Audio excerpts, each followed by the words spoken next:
itself as a form of power, but a peculiarly benign form of power.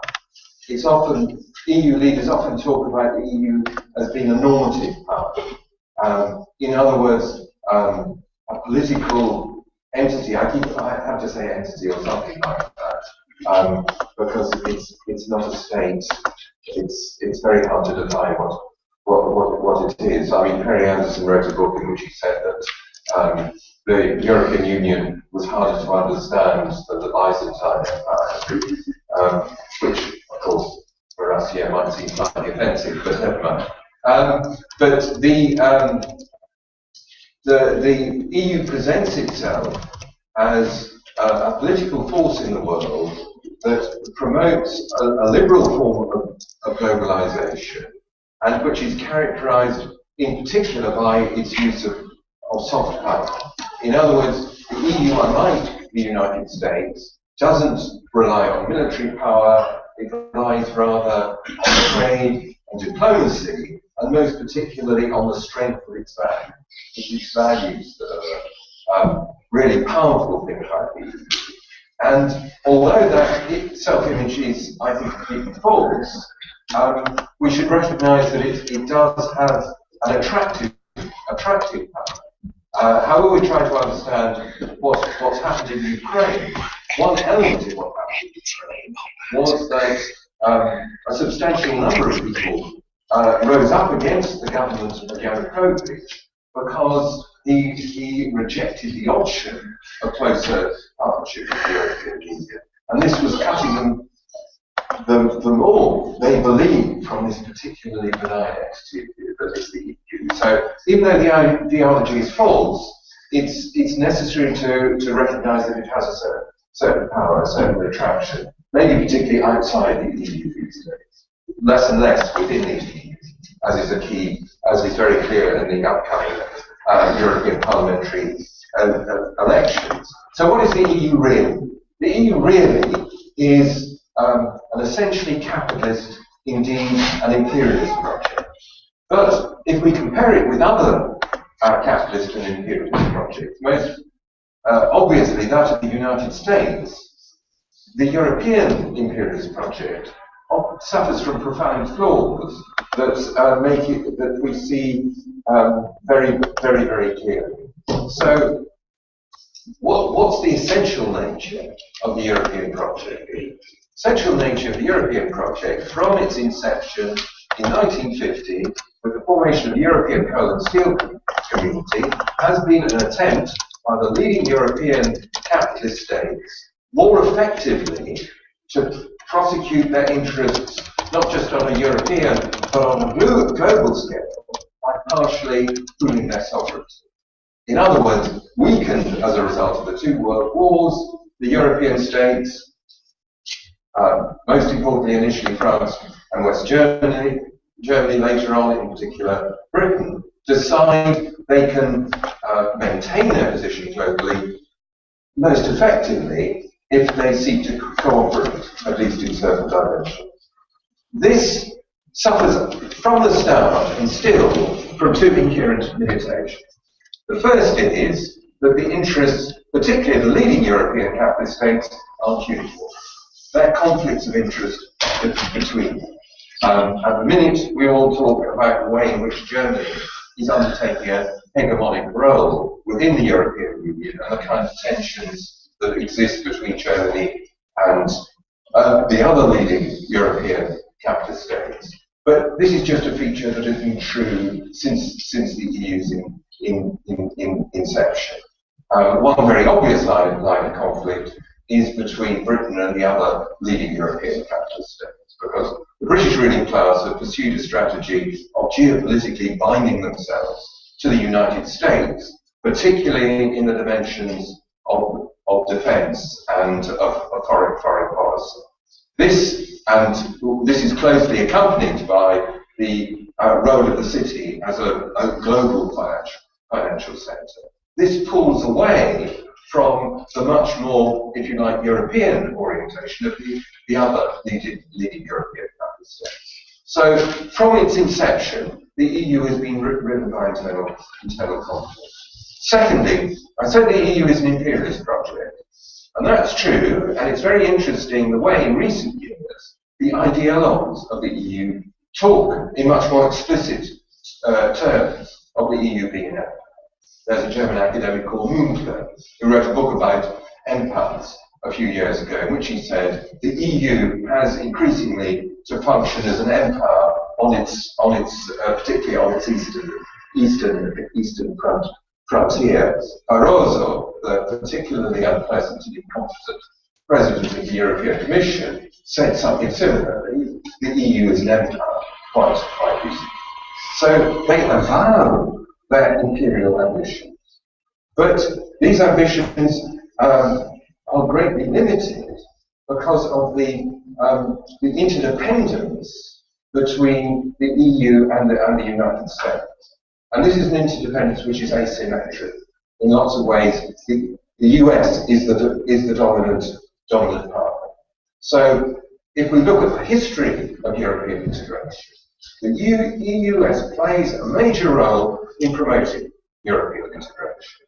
Not because it's not as an end in itself, but because the American ruling class after the Second World War comes to the conclusion that they will be more able effectively to dominate Europe if they have a stable federal European junior partner. And so, in all sorts of ways that I don't have time to go into the details of, the American state pushes and promotes European integration in the key phase from the late 1940s onwards. This support for EU integration and the expansion, these days the expansion of the European Union, has continued to be a key element in US global policy. So the great expansion of the EU into Eastern and Central Europe was part of the package deal. It was part of a package deal that involved the expansion not just of the EU, but of NATO. And the architects of this policy, people like Zbigniew Brzezinski, who was a US presidential national security advisor in the late 1970s, but very much was one of the main theorists of the whole strategy of EU-NATO expansion after the end of the Cold War. He's very clear, the more the EU expands in combination with NATO, the more extensive the US domination of the Eurasian continent becomes. And we can see the interconnection between EU and NATO expansion very, very clearly in the case of the Ukraine crisis. Why was Putin so hostile to Ukraine forming a partnership agreement with the EU? Partly he was worried about Russia losing markets in the Ukraine, but he was also worried that along with integration in the EU would come integration into NATO. And that would bring NATO directly onto the borders of Russia. So the interdependence between the EU and the US and the way in which essentially the EU plays a subordinate role has come out very clearly recently. And more generally, the limitations in the kind of imperialist project that the EU is have been exposed very brutally in the last 5 years. Very clearly in the case of the Eurozone crisis. The Eurozone crisis was essentially, the origins of the Eurozone crisis was in the crisis of the European banking system. The way in which the European banks became threatened with bankruptcy because of their role in feeding the credit bubble in the United States, but also all sorts of credit bubbles within the EU itself. But the explosion of that crisis exposed the limitations of the EU. First of all, when it came to rescuing the banks, it wasn't the EU that did it, it was the different national governments. Ireland rescued its banks, Britain rescued its banks, Germany rescued its banks, and so on and so forth. And when it came to the debt crisis in the so-called Eurozone periphery, the way in which the so-called rescues took place, which were rescues of the banks, not, I don't need to tell a Greek audience, not a rescue of the countries and the peoples in the affected countries. That was done in a way that transferred the costs of the rescues onto the populations of those countries, and it severely weakened the coherence of the Eurozone. There's been a striking renationalisation of finance in the Eurozone, which undermines the coherence and effectiveness of the Eurozone. But we see this also very clearly in the cases of the crisis over the Ukraine, because here we see the limits of the EU's expansionist ambitions. When the crisis develops in Ukraine, when the Yanukovych retreats from the partnership agreement with the EU, and that sparks off opposition, at least in the western part of Ukraine and Kiev, the reaction of the EU is to press even harder on political and economic elites in Ukraine to remove Yanukovych and to sign up to the partnership agreement with the EU. The problem is that then produces the geopolitical crisis that we see at the present time, with the reaction by Russia for the reasons that I described earlier. And suddenly the issue, normative power, soft power, all that kind of stuff doesn't count anymore, because Putin is using hard power to try and push the balance of forces back in his favour. The hardest kind of hard power are tanks. And that's what the Russians and special forces and so on, troops, military force. And when it comes to military force, the EU is a weakling. Not simply because it doesn't exist as a military entity. In as much as the EU is a military entity, it's as part of NATO. It's as part of NATO. But also because all the EU governments have been slashing their military spending in recent years. That's true of the states with imperial ambitions, like France and Britain. But it's also true of the smaller EU states, the Baltic states, in response to the Eurozone crisis, the financial crisis, slashed their military budgets massively. Now they're going into reverse. But the EU is militarily puny. So suddenly the big bad United States, which is supposed to be inferior to the EU because it uses hard power and invades countries, it's the US that is called back into play. It's Obama who goes to Brussels this last week to stiffen the backs of the Europeans. It's Obama who's negotiating with Putin over an attempt to resolve the crisis. It's the US that's pushing the EU into greater sanctions. And this isn't just about the EU's lack of military power, it's also because about the divisions inside the EU. The way in which not simply a large part of the EU heavily dependent on Russian gas, but deeply implicated in trade with Russia, investment in Russia. This last week, the head of Siemens, one of the greatest German industrial companies, went to Moscow and had a special meeting with Putin in which he reaffirmed the importance of economic links between Russia and Germany. So the Ukraine crisis has very cruelly exposed the limits of the EU's own imperialist project. However, that doesn't mean that we should just say, who cares about the EU? They're too pathetic and feeble an entity for us to worry about. Because it's not the European ruling classes who pay the price for the EU's failure. So who's paid the price for the Eurozone crisis? Again, I don't have to tell an audience of Greeks. It's been the working people of, in particular, the so-called Eurozone periphery, but more broadly, the working people of Europe, who have paid the price through the implementation of austerity. And we can see the pursuit of the same policy when it comes to Ukraine. Lucky Ukraine. Now they're being drawn into the warmth of the freedom of the European project. So what's happening? The Troika has arrived in Kiev. Not all the Troika.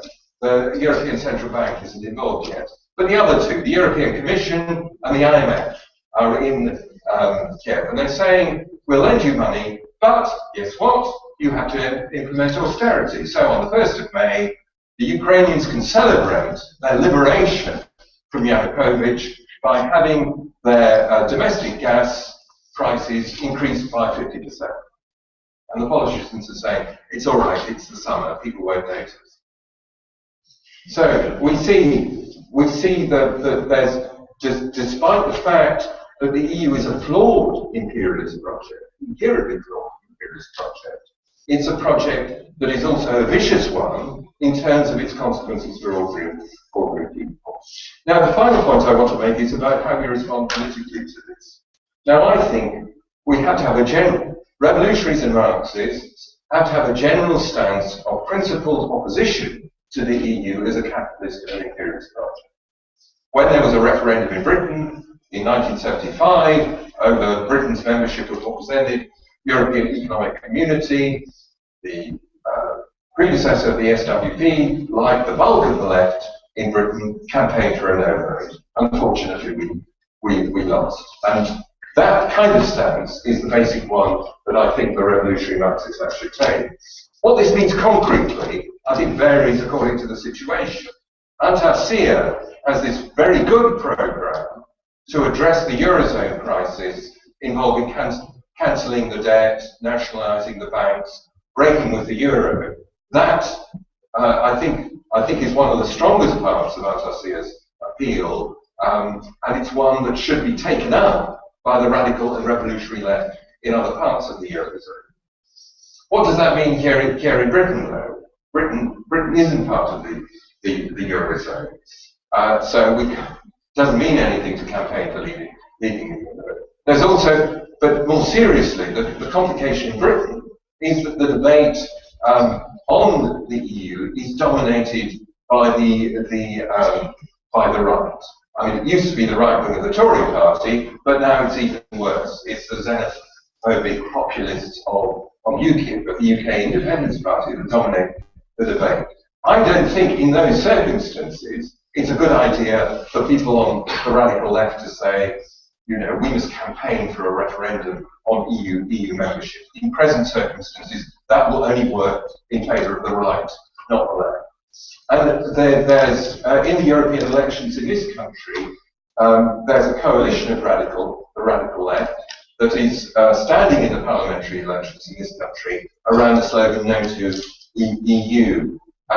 Despite our great respect for the comrades involved in that, like Bob Crow, the leader of the RMT, who died a couple of weeks ago, we have great respect for the comrades involved to No to EU.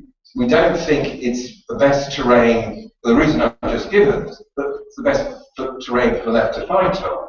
And one of the issues in which No to EU is ambiguous, at least, is on the question of the free movement of labour inside the EU. As I'm sure you know, this is something that increasingly the right are campaigning about.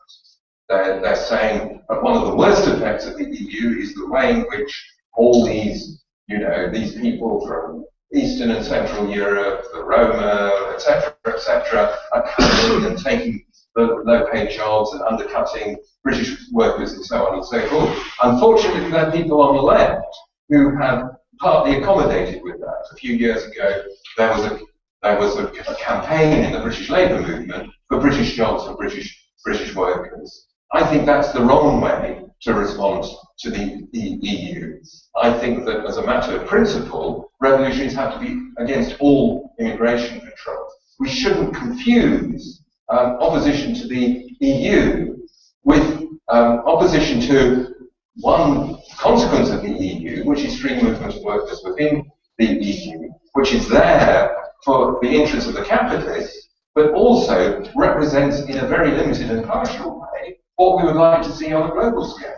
We want people to be able to move from country to country. This doesn't mean that we should defend the EU, but we should certainly put ourselves absolutely frontally in opposition to the people who primarily are the coalition government in this country and UKIP, who are targeting migrants from the rest of Europe. And this illustrates a very important point. In our opposition to the EU, we have to be careful that our opposition doesn't become confused with that of the nationalist right. Our opposition has to be on a very clearly internationalist basis, because to go back to the beginning of what I said, part of the appeal of the EU is this appearance of, this normative power that is overcoming national antagonisms and so on and so forth. That's attractive to people because people don't like national antagonisms for very good reasons that we've been reminded of in August with the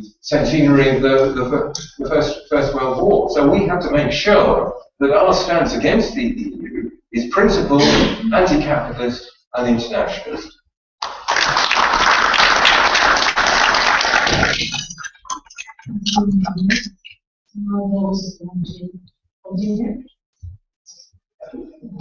Thank you very much.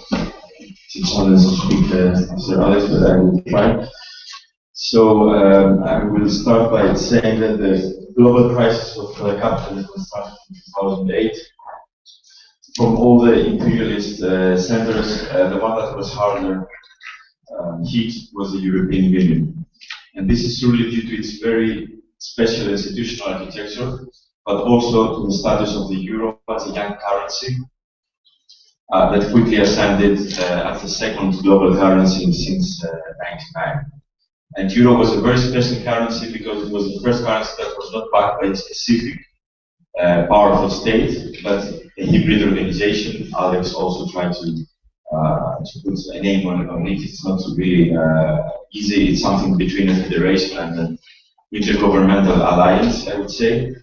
And still, the euro was not backed by the entire membership of this alliance, as you know very well here in Britain.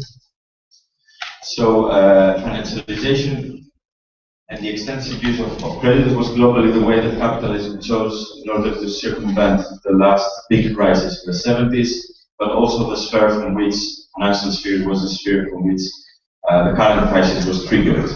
But indebtedness in the EU had very special characteristics. Since in the beginning of the euro, all the member states could borrow with the same interest rates as Germany. This was good for industrial and financial capital in the most industrialist EU nations, but it was also good for the dominant classes in the internal periphery of the EU, so countries like Greece, since they could shift in a profitable way from manufacturing to more services and transport-centered business. But of course, in times of crisis, access to cheap credit had to be cut. And then a very critical question came to the fore. And this question was, who is finally to pay for the debts that different governments have been making towards banks?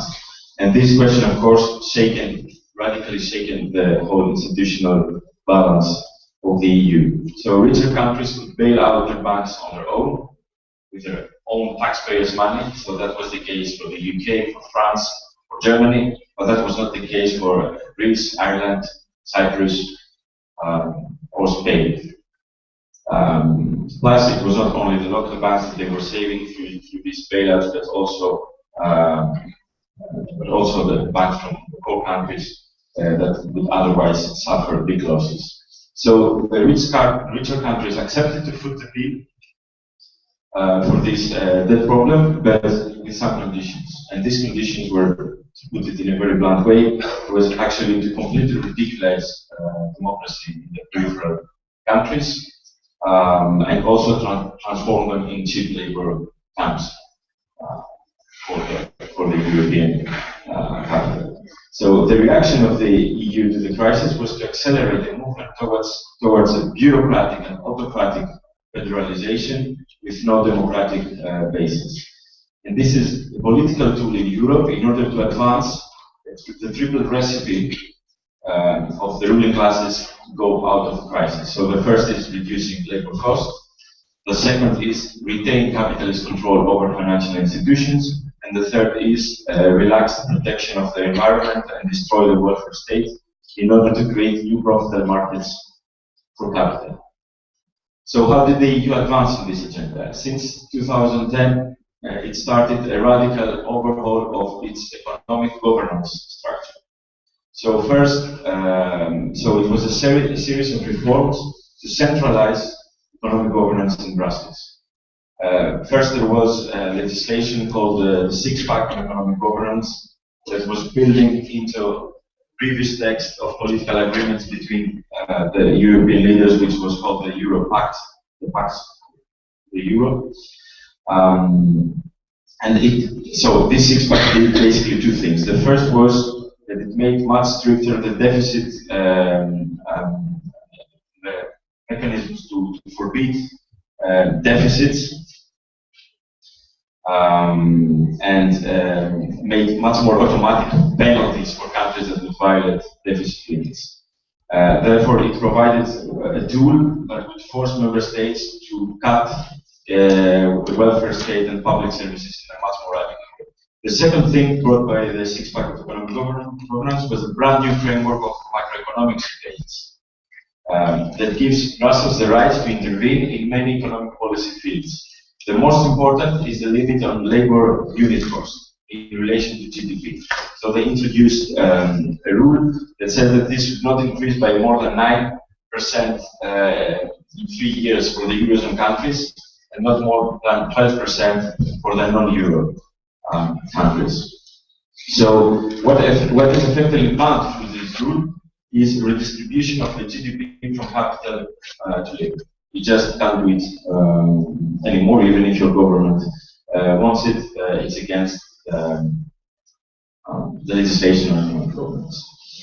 Then this package was followed up by the Two-Pack on economic governance, second wave, that actually obliged all the member states to submit their draft budgets to the Commission and accept amendments to these budgets in case they were in excessive deficit situations, which, by the way, is the situation of the majority of the EU member states. So the unelected bureaucracy in Brussels got one more tool in order to impose cuts. And the second thing with the Two-Pack was that the Commission now has the right to ask from member states that are in a risky position with their public finances to that now you should enter the Troika mechanism. So up to now, it was the ECB that would threaten. It happened in Portugal, it happened in Italy, that we threatened that it would cut off the liquidity of private banks, and then the government of Portugal, in that case, were obliged to ask Troika's help. But now the Commission can say, okay, now you have to ask for help, and of course there are not a lot of margins to say no.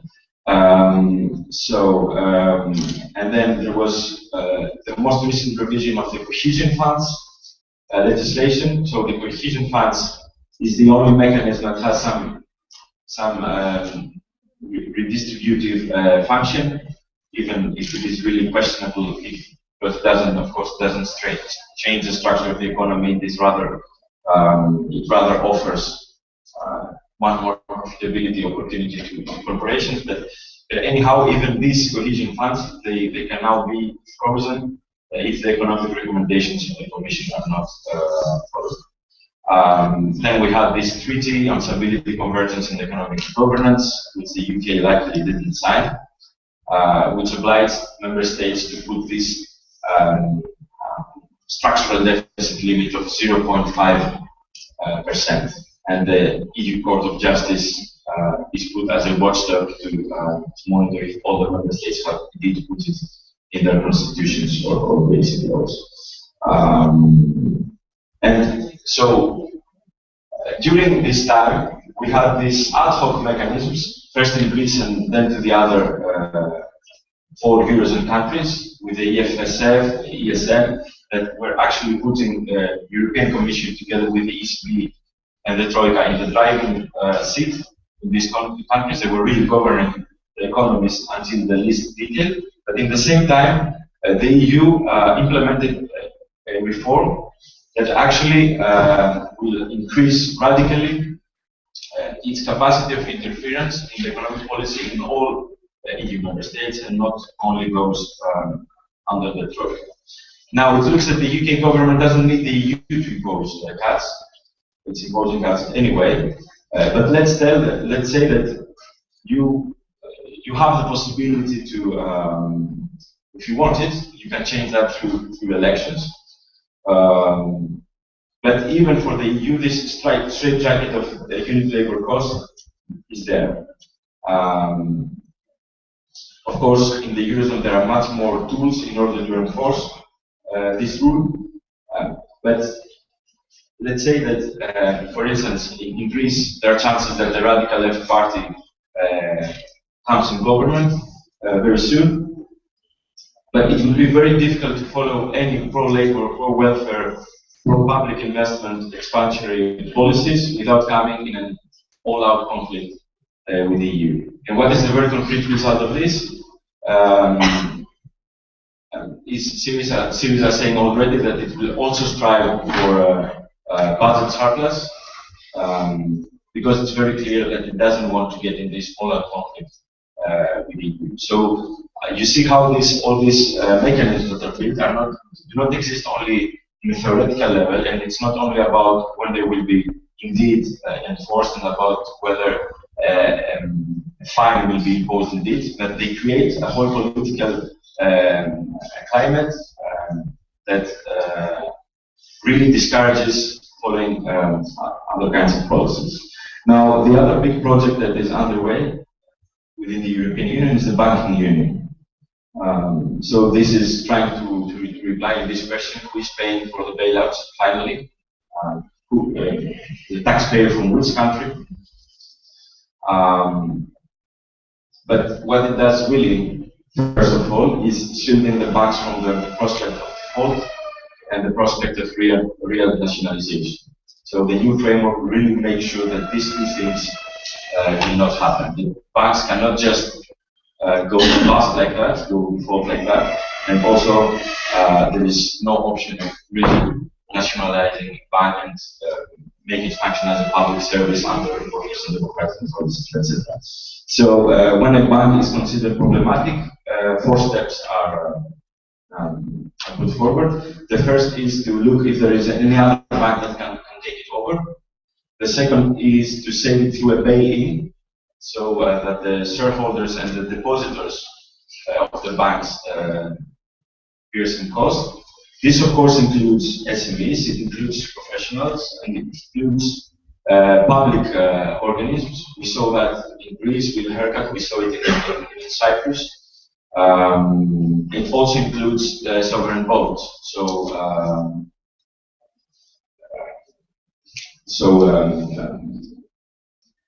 You know, state in general public deposits that are in these private banks. And these are in this kind of bail-ins. There are the ones that will pay the highest price, because the private shareholders and investors, they can see the danger coming, have much more tools to see the danger coming, and much more capacities to take their money out of the problematic money. The third step is a national bailout, so find money to taxpayers' money in order to save the bank in question, and the fourth is finally bail it out through the European stability mechanism. Now, I haven't looked at the implications of this framework on British big 5 banks, but within the Eurozone, it will certainly facilitate the concentration of the whole continental financial sector in the hands of a few German, French, and perhaps a couple of other countries, banks, and it will create actually even bigger to fail banks. And all decisions regarding which steps will be taken and which solution will be given in any bank, for any bank in danger will be given by a body within the ESM, in which every country has votes according to its capital that it has deposited to the European Stability Mechanism, so that practically gives 25% of the votes to Germany, 21% to France, and in general 6 countries out of the 17 of the Eurozone will have 85% of the voting rights. So, I mean, I think it's quite clear that the German state will help German banks to take over more banks in the Eurozone space if this reform is ever to be put in practice, because it is also questions. So And basically, the taxpayers will continue footing the bill. In around 12 years' time from now, it is supposed that they will create a fund in which banks will contribute in order to do the bailouts. But this is a very long time. We cannot take this for granted. So instead of limiting the size of the speculative sphere in order to make the majority of banks' assets like to reduce the size of the banks, so to reduce the cost of the bailouts, EU legislators continue to find ways to make workers through their taxes to pay for the failures of the banks. We will come back to this. Now, there is another feature of this whole EU project, which is, I think Panagiotis will also talk a bit about that, which is constitutionalism without democratic resistance. So Alex spoke before about this idea of pooling sovereignty of different states, but actually this new pooled sovereignty is not the same for everybody. So I just explained within the banking union, for instance, how wealthy nations acquire more institutional rights in governing the EU economy, but you have other ways. So in general, net contributors in cohesion funds and also countries with lower deficits are seen as much more legitimate within the EU institutions, and they speak with from a completely different level than other member states. And of course, the size of the corporate sectors of different countries counts very much. So only countries with a bigger number of corporations with global activity will really have a say, for instance, on global trade policies. And the EU is very strong in global trade policies. So Schäuble, the financial minister of Germany, but also in official council documents, you can see very clearly. They say very clearly, national sovereignty has to be reduced. It is reduced, and we should keep reducing it. But then, in the question, what happens with democratic sovereignty? The answer is not really clear, because we all know that democratic sovereignty, for instance, in the last centuries, existed basically at the national level. And if we ask ourselves what elements of democratic sovereignty we have in the EU level, then we should be frank and actually not talk about a democratic political system. Because in the EU jargon, it's often mentioned as the democratic deficit. I think it is a completely fallacious way to describe it, because actually there are all the basic elements that characterize democratic political systems are not there. Only one of the three institutions is elected, and that's the weakest one, Parliament. The Commission, which is an unelected bureaucratic body, has the monopoly of legislative initiative. And then you have the Council of Ministers that has to co-approve the legislative projects of the Commission, which is actually a field of secret diplomacy. So citizens cannot change the individuals in the top of the EU institutions through elections, and they can also not change them by street demonstrations and strikes, as it is often the case in the national level. Democratic control is simply not among the criteria that the EU leaders have in mind when they talk about this new EU sovereignty or pooled sovereignty. So they talk about discipline through laws. For instance, in the text of the ECB, it is said that from the moment that there is enforcement of contracts in a certain area and intellectual property rights are equally respected in a certain area, then it's okay, we have a political union. But I think we can say that this is for sure not a democratic political region. So for us, as Marxists, of course, democracy is not something eternal and not changed into time. It either spreads to the economic sphere, it either changes its class nature, etc., etc., or either it disappears and we go back to much more openly oligarchic forms. And this is what is happening for the moment, unless we manage to achieve big political changes in this new age of revolts that we're seeing around us. But I think that the EU is clearly the basic way in which the financialized corporate class is organizing its political oligarchy and its autocracy in Europe. That doesn't mean that by dissolving it, we improve the situation automatically, but it does mean that it should be seen by us clearly as a weapon in the hands of the class enemy, and not as something that can be reformed and taken over by subordinated classes. Unfortunately, I don't have a lot of time to describe the corporate footprint in all these EU institutions, because there are very concrete ways in which corporations are involved in all stages of decision making. But I have to say that on the other hand, it is also the respect of rights that is diminishing, of civic rights, of social and economic rights, etc. So there is a sharp contrast between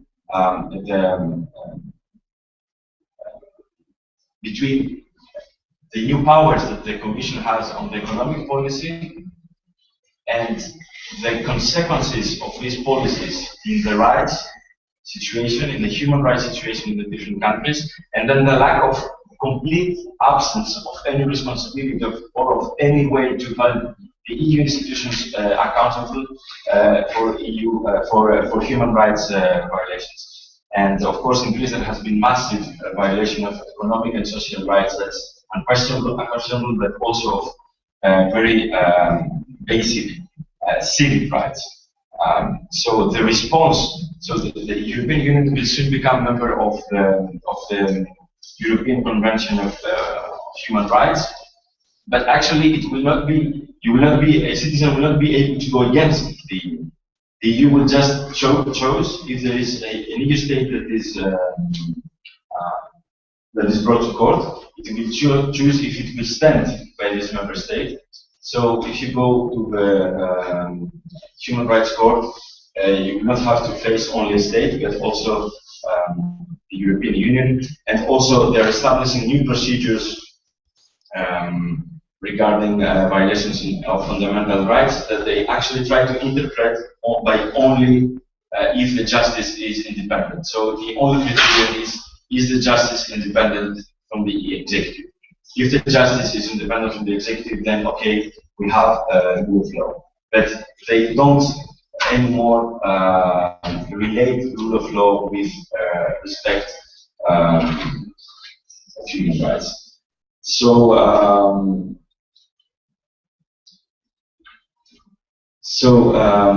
to conclude, there was another source of legitimization that the EU had last year, which was the opposition to the so-called two extremes. But a lot of things have happened on that in the last 12, 14 years. So in 2000, there was this extreme right party that was participating in the Austrian government. There was really a crusade from the EU in order to stop this. They didn't manage to stop it, but since then there were many countries where the extreme right participated in government, even with social democrats, as in Slovakia in 2003, and in Greece actually it was the EU itself that imposed an extreme right party in the government in 2011, when there was not even need in order to form a parliamentary majority. And that was the first time that an extreme right party was in a parliamentary governmental coalition in Greece. And I think that recently we crossed one more critical point in this relation between the EU and the extreme right, which was the events in Ukraine.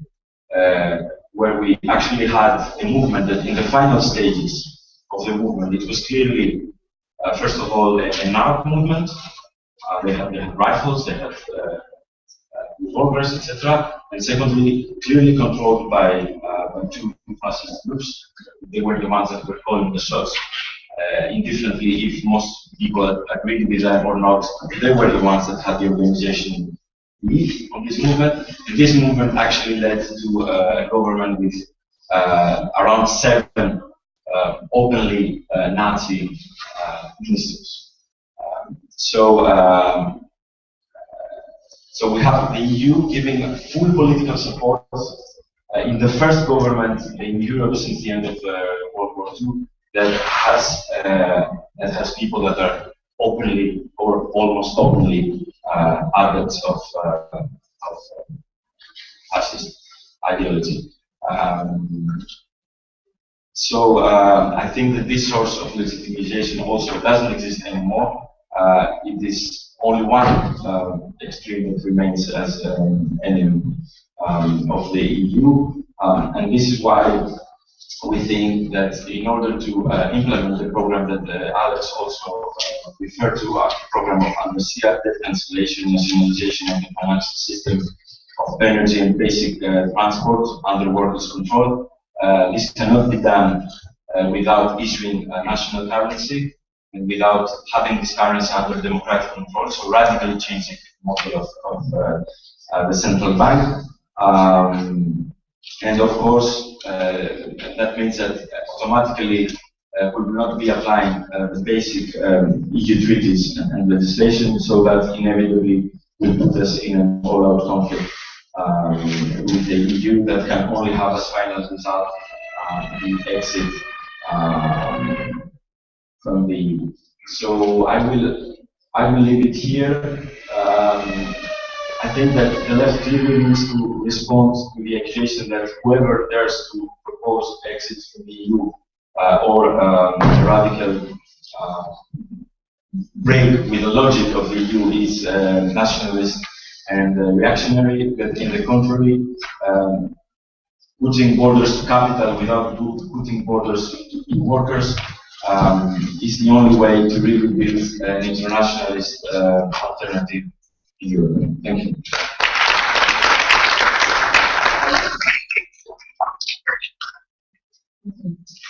Thank you very much, Yiorgos. I think we'll have plenty of time to discuss policies more extensively at the end.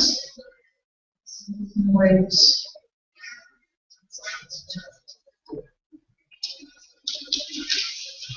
Okay. Hello, everybody. I will start by making the point that whatever is happening in Greece is not just the Greek case. In reality, it's the European Union's attempt to prove that it can be even more efficient than the IMF if implemented a violent change in social paradigm. If you take into consideration what has been happening in Greek society in the past 4 years, it is even more violent than the famous structural adjustment programs of the IMF, which we always remember were implemented usually with the help of a military dictatorship. In Greece, we've seen the total contraction of the economy until now has already reached 25%. Such a contraction can only be attributed to major warfare. This is for the Big Depression, and even the Big Depression did not reach such magnitude in all countries. Even Germany and the US arrived at or exceeded this kind of contraction of the economy. We have an official rate of unemployment of 28%. In reality, it's much bigger, and there's a very big percentage of people who are working but are not paid or are not paid regularly. We have a 60% youth unemployment, and we are already witnessing an actual brain drain in Greece with more than 100,000 young university graduates migrating from the countries. I can see some of them in the audience.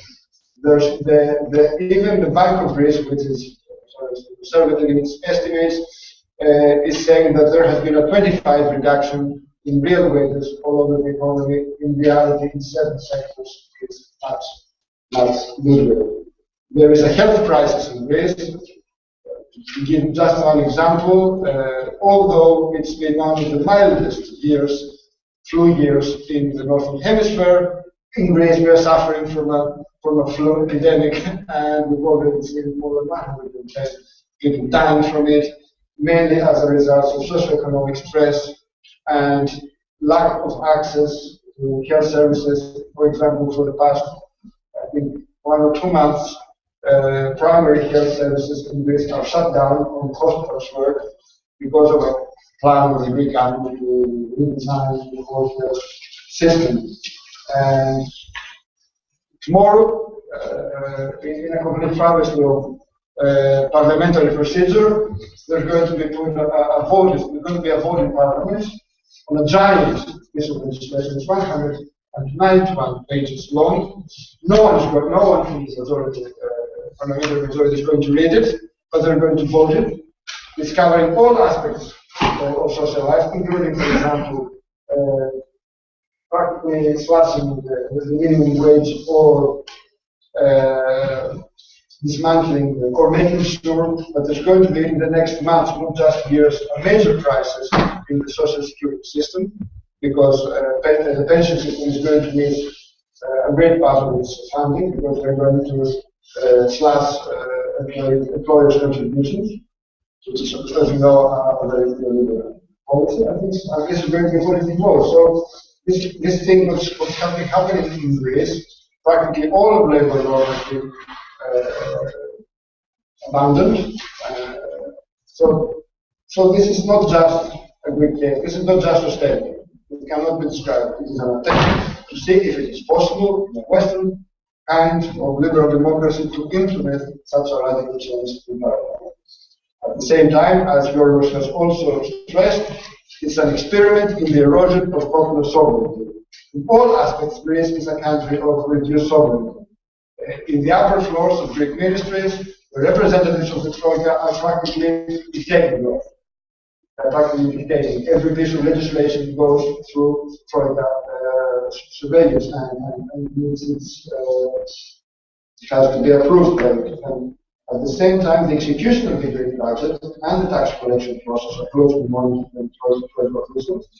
And without Troika approval, Greece cannot receive its loan installment next of the bailout agreements.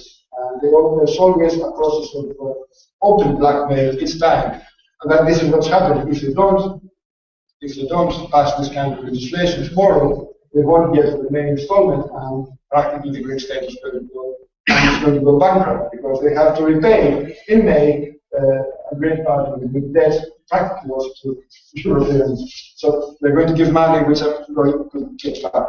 That's an interesting point to make. Very few of it is going to end up in Greek budget and things like that. So, but I think that we see this kind of implication of the European project all over Europe. I mean, austerity has been the main political agenda all over Europe. The millions that marched a week ago in Spain, in the big giant marches for dignity, were actually fighting these kinds of EU-imposed austerity programs. Portugal is a country in a constant social devastation because of austerity measures for the past years. In Italy, with all these changes in the political landscape, from the changes to the electoral law, from the imposition of the multi-government, to the attempts to change leadership in the center left, to make sure that Berlusconi does not come back, etc., etc. All this has to be to make sure that they're going to have governments that are going to implement EU austerity packages. We saw all these very contradictory images from the French municipal elections. This is also because in France, for the first time in many years, they're discussing austerity measures. Not saying just neoliberal, but saying austerity. People seeing their social services, their pensions, their access to the health and school system reduced. And why is this being done? It's being done because it's the only way for France to remain part of the core of the European Union. So it's not just the periphery austerity and this kind of violent attack on social rights, it's now the actuality, the actual phase of the European integration project. And I think that if steps are taken towards what they are describing as European economic governance, we're going to see even more austerity all over Europe. The terms of the Treaty of Stability, Coordination and Government has this explicit penalty mechanism regarding budget deficits, and banking union, which government knows has already analyzed, is going to be yet another step towards eliminating all forms of national control upon the banking system. And yes, indeed, this kind of strange hybrid between governmental coordination and federalism is basically very undemocratic. It's a constitutionalism without democracy. It's rule of law without sovereignty. It's legislating but without asking anyone. And whatever they call democracy now in the European Union, or this strange jargon of the European Union bureaucrats, in reality is just deliberation. But deliberation means that you can speak about the terror. It's really funny. You can send a letter to the European Commission. You always get a reply. You can try on this kind of hobby, writing letters to EU officials. We always reply, but they never take into consideration for safety. And even bourgeois democracy has something to say about not people being actually heard. Therefore, at the same time, well, no one can say now that he didn't see it coming about the euro. It is also a crisis of the eurozone. The entire financial, monetary, and political architecture of the eurozone has proven itself that it represents neither stability nor prosperity. Because on the one hand, the introduction of the euro as a single currency creates something like Max Weber's iron cage of modernity. It creates a condition where there's all kinds of competitive pressure. In theory, and perhaps in practice from the part of governments of the less competitive countries, this could be accepted as a means to modernize, as a means to make countries more competitive, which means more capitalist, which means more neoliberal, but also with a certain legitimacy, what is being for part of the European project. But in reality, it creates just a race to the bottom, in terms of wages, in terms of wage conditions, because it constantly creates a competitiveness gap which cannot be covered by any other means than increased aggressiveness against society, increased aggressiveness against workers. At the same time, the euro was an neoliberal and openly imperialist project. What we call today, perhaps in journalistic terms, the German European Union, this kind of German predominance over European politics is the result of the euro, is the result of a financial architecture, which means that practically the European Union's most productive and most competitive economy has the extra advantage of an everyday competitive devaluation against countries that are less productive and less competitive. I don't know. This would make Ricardo steering his grave in terms of an image of the international system, even under bourgeois terms. This is instability. This is something that cannot be sustained in the long term. But it can only be sustained as a class strategy. Because as a class strategy, it means constant, everyday aggression against workers. So that at the same time, these imbalances in the period of crisis, take an explosive form. They cannot be tolerated, and this is exactly what's happening today. So therefore, it is not a manifestation of Greek peculiarities. It is not the result of the supposed laziness of Southern Europeans. It is the result of very particular, very aggressive, very neoliberal financial and monetary and political architecture, which was especially materialized in the euro as a single currency. At the same time, as also was stressed, the European Union is far from being a paragon of democracy and human rights. In reality, it's a very increasingly authoritarian, racist, and imperialist. What has been happening in the Mediterranean in the past years is not just upon the so-called policy of discouraging immigrants from entering the European Union. In reality, it is an orchestrated mass murder of immigrants. What happened in Lampedusa, what happened in Panagiotis, what is happening at the Spanish, Spain and Morocco shore, is kind of murder, and it's planned. They know that it's going to happen. They know that if you push back both, they know that if you increase surveillance, people are going to find even more dangerous ways, and many people will die, and they want it.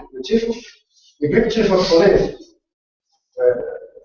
made short page for saying exactly that. I mean, senior police officers saying that we want to make sure that they know that they cannot arrive, that things are going to be difficult for them.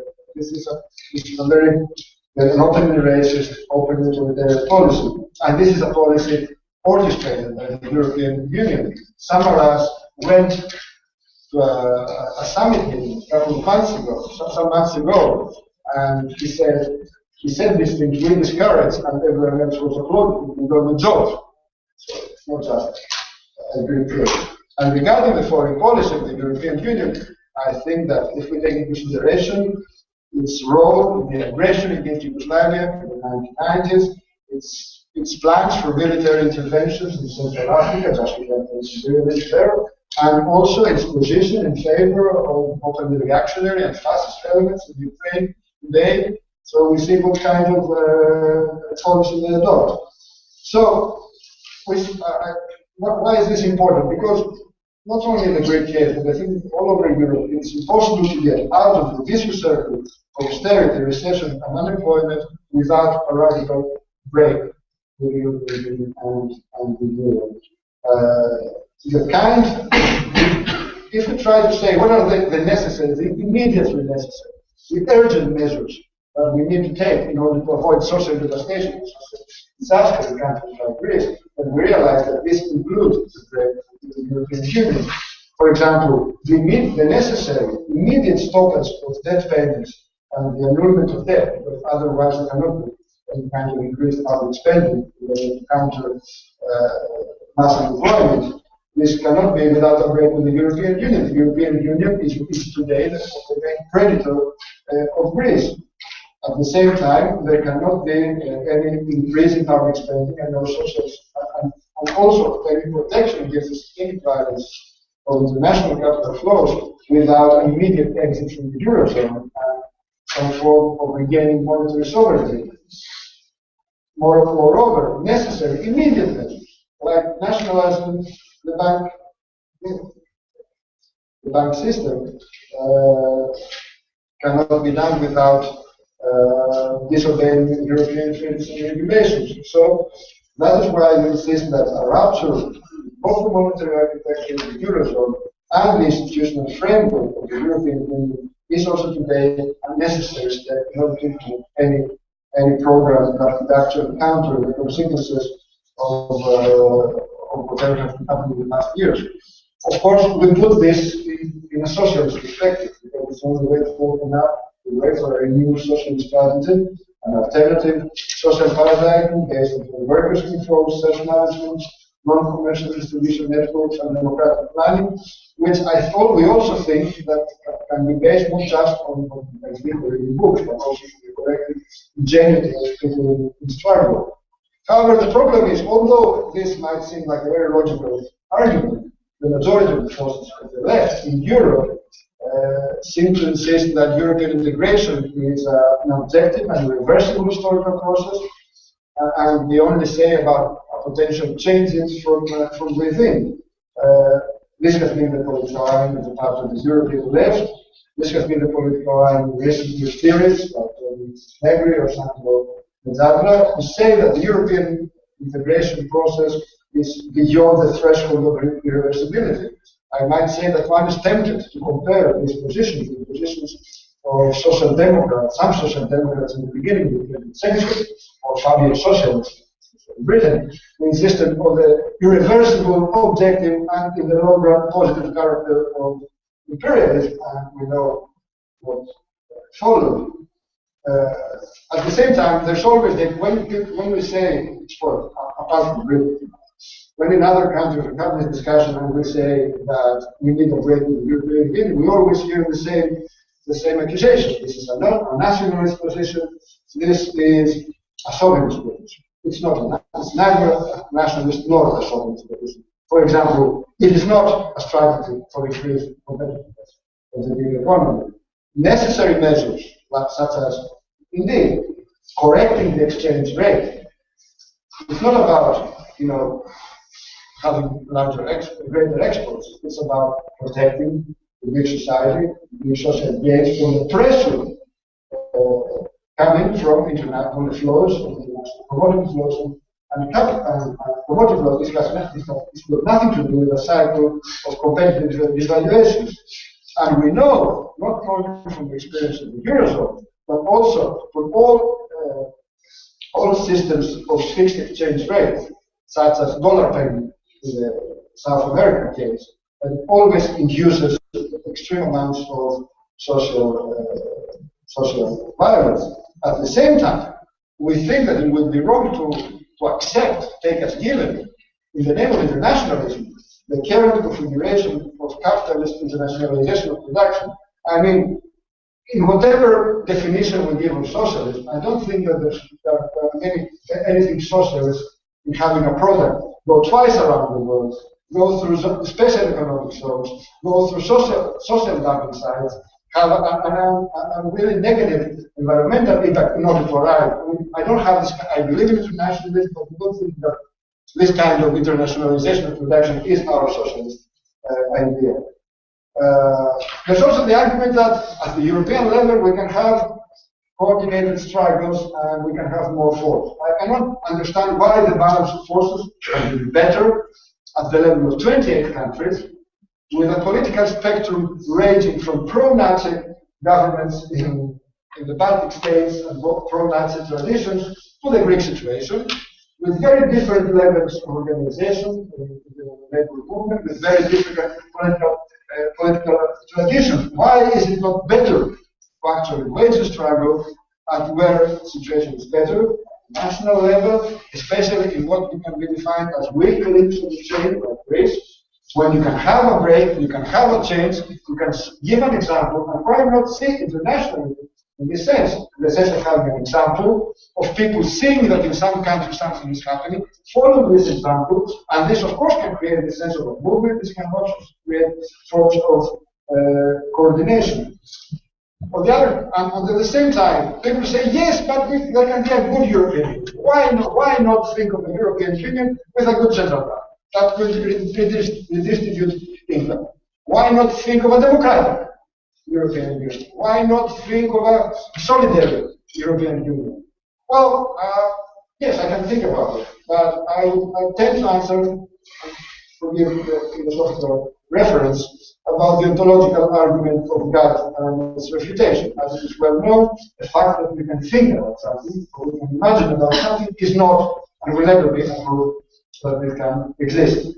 So, and I think, moreover, and this is also one of the ways to understand what's happening in Greece. I mean, we say that Syriza is reformist for leftists. I won't enter into this slight distinction. I think that this is part of the reality. Because reformism creates an image of continuity. We have the same goals, we want to implement them in a revolutionary way, they want to do it in a gradualist form of that. I wish it was the case like that with Syriza. We had the same agenda and they were more gradualist, more reformist, more parliamentary, and we were more with the movement, more with power from below. This would have been, no, the problem is that Syriza is on the other side of the trench.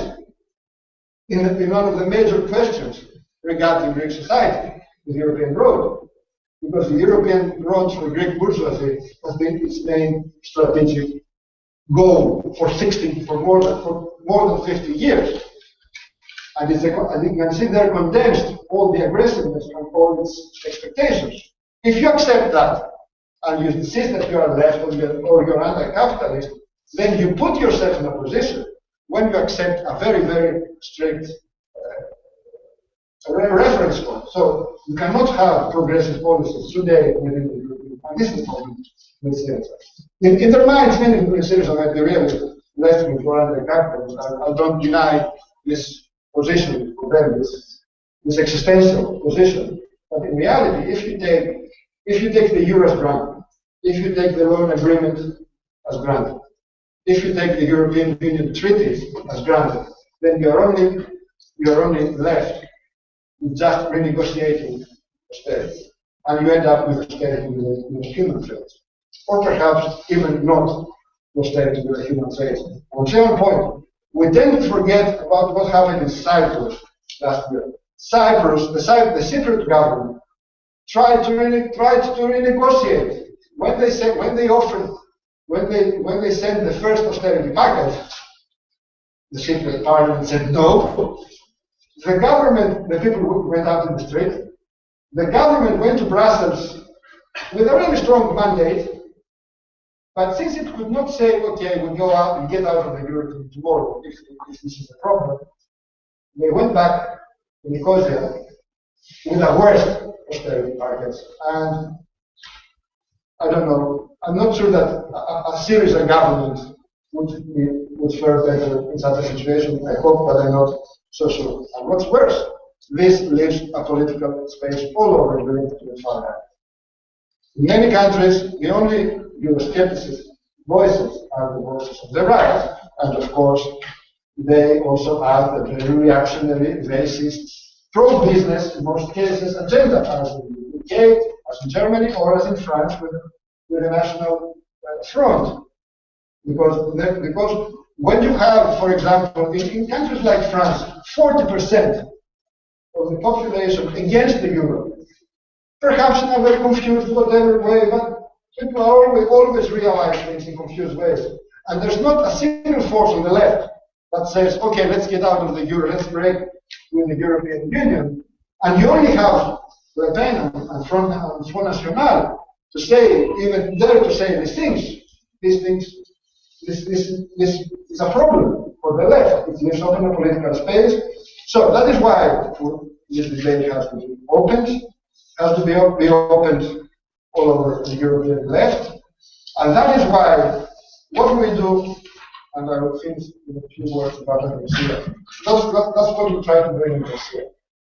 Many people say, why you are sectarian, you are ANTARSYA, why you're not part of Syria? Why not be part of a broad front of the left that's going to be in government? And whoever, could anyone think of a left-wing government in a European Union country 3 or 4 years ago? No. Why? It's not that. It's that because we really believe that in order to have a project of the left that would actually, all these enormous dynamics, all these enormous social dynamics that emerged during these 3 or 4 years of what one might describe as a prolonged people's war, in terms of strikes, of occupations, of experiments with solidarity, of organization from below, because we do not want all this investment, collective investment in a better future, in a radical perspective. We do not want to be refused in the end.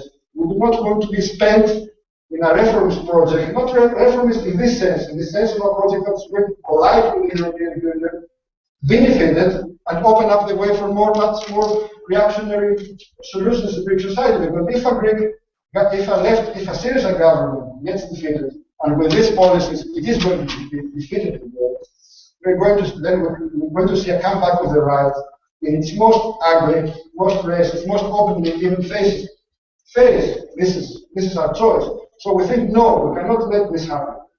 We need something with a different perspective for the left, beginning with the necessary break with the European road, the projection of the necessary program of a break with the European Union, which is not our sectarian obsession, is for us the necessary starting point for the whole rest, and that is what we're trying to do, exactly because we do not want to see all this giant investment of whole, not just for Greek society, but for the whole of Europe being spent. That's our challenge. We want to be able to keep looking at all these people that we've met in the struggles and the strikes and the classes with always keep looking them in the eye and say, yes, there is another way, there is a way that this is not lose. That's what we're trying to do.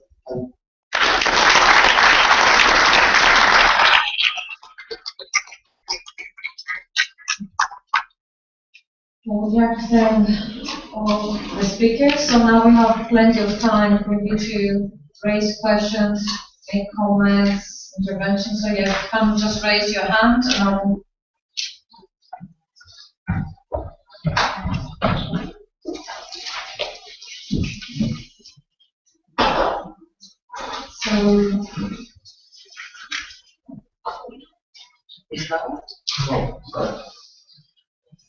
Yeah, hi. I'd like to pick up on the Ukraine, actually, what's already mentioned about Ukraine, and in particular Crimea, because it's been spoken about Crimea. I mean, what we find is not only have like the EU and US imperialism supporting fascist spearheaded coup in Ukraine, they're also denying the national rights of the Crimean people to self-determination. Even before the referendum, it's clear that Crimea was part of Russia. It's historically been part of Russia for hundreds of years. Its majority population are ethnically Russian, it's culturally Russian. 97% of the population speak Russian. And the referendum has confirmed that they want to be part of Russia. I'm from the Spartan League, the International Communist League, and we're Leninists. And we believe, that, like Lenin, that in the equality of peoples, that every nation has a right to determine what nation they want to be. And that includes people who want to be part of big nations as small nations. So we were actually for the Russian intervention into Crimea, because this was the only way that the Crimean people could have had their referendum. They've wanted this referendum since the early 90s. They've been denied it by Ukraine repeatedly, and they've been denied it by the US, EU, imperialists, and Ukraine right now.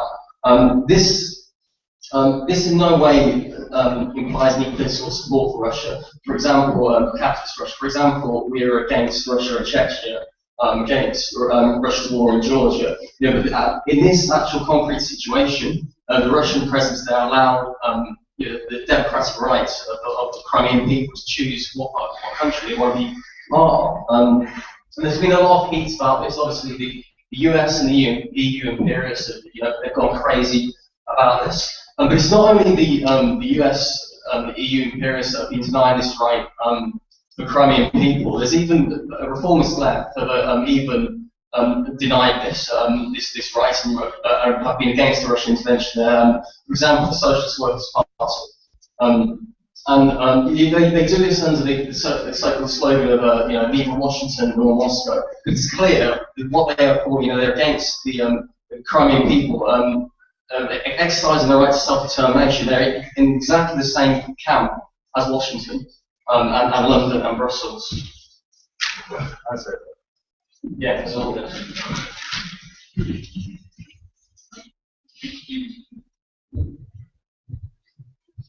Anyone else that would like to raise a question? Don't be shy. Okay. Yes. Yes, I have some questions. So the first question is about until the Eurozone. So I understand the discourse, but that it always stops there. And so I don't really understand what is the perspective afterwards. So how this is perceived as kind of a revolutionary strategy. So I don't understand it as a long-term perspective, because the discourse always stops there. And so I think this is also related to the question of competitiveness, because I don't think the main problem of the EU periphery is competitiveness with Germany, because the economic structure is so different.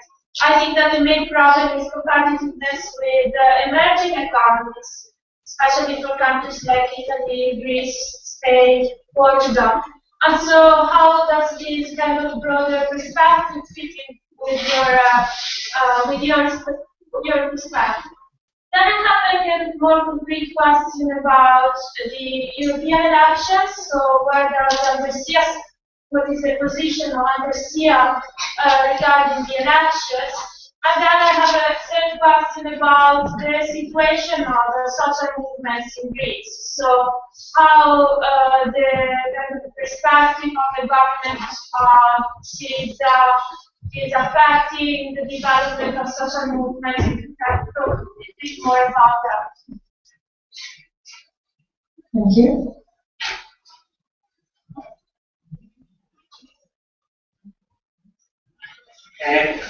Just 5 minutes intervention.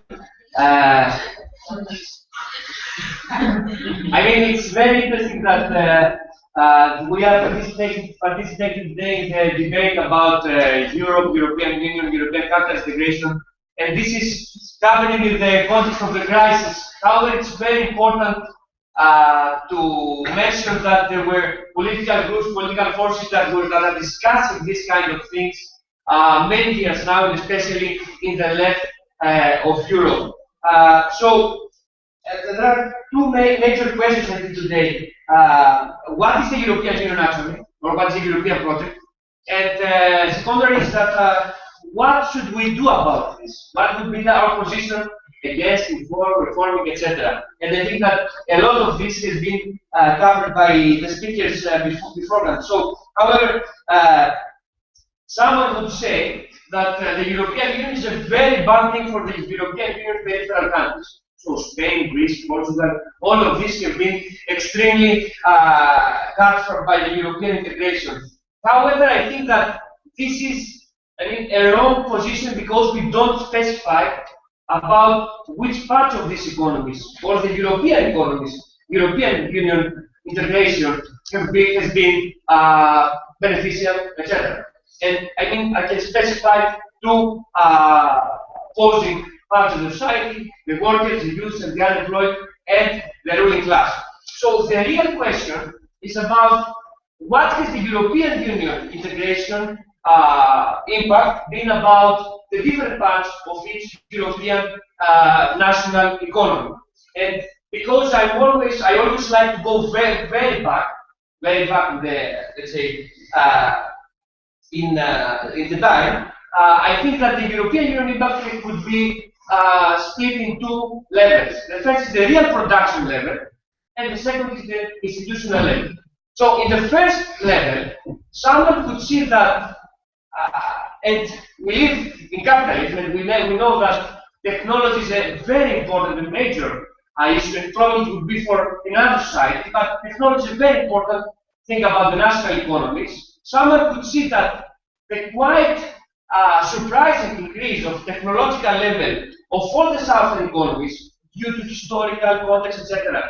In the early 1980s, after they joined the European Union, and the first effects emerged in late 1980s, this quite surprising increase started to stop. And after this, the real strong sectors became extremely uncompetitive.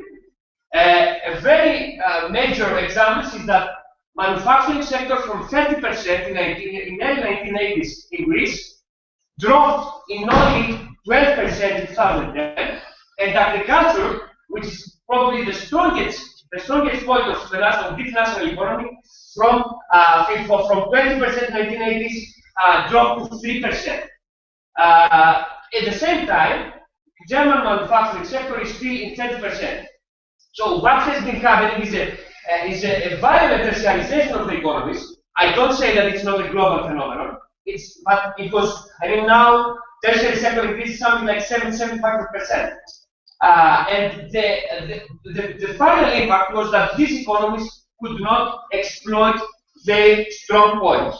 What I want to say is that in an open market with free competition, with open borders and free competition, the initial conditions are extremely important. And when you open the borders, always the stronger wins, the stronger benefits. What was the impact is that were trade deficits for the periphery of the European Union, which became current account deficits with the emergence of the Eurozone, and this was deficits that were paid by the people in Greece, in Spain, and in Portugal. On the other hand, because someone could say, okay, core economies were much more benefited, someone could say that all the austerity, all the worsening of the working conditions and labor conditions in the core were the means in order to take advantage of this situation for the core economies.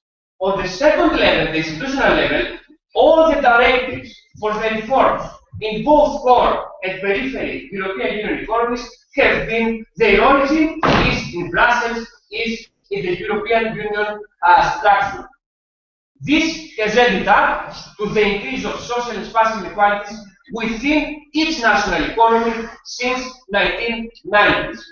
So this in the crisis is, and there is another very interesting thing because the British debate is extremely important, and we have to focus on this.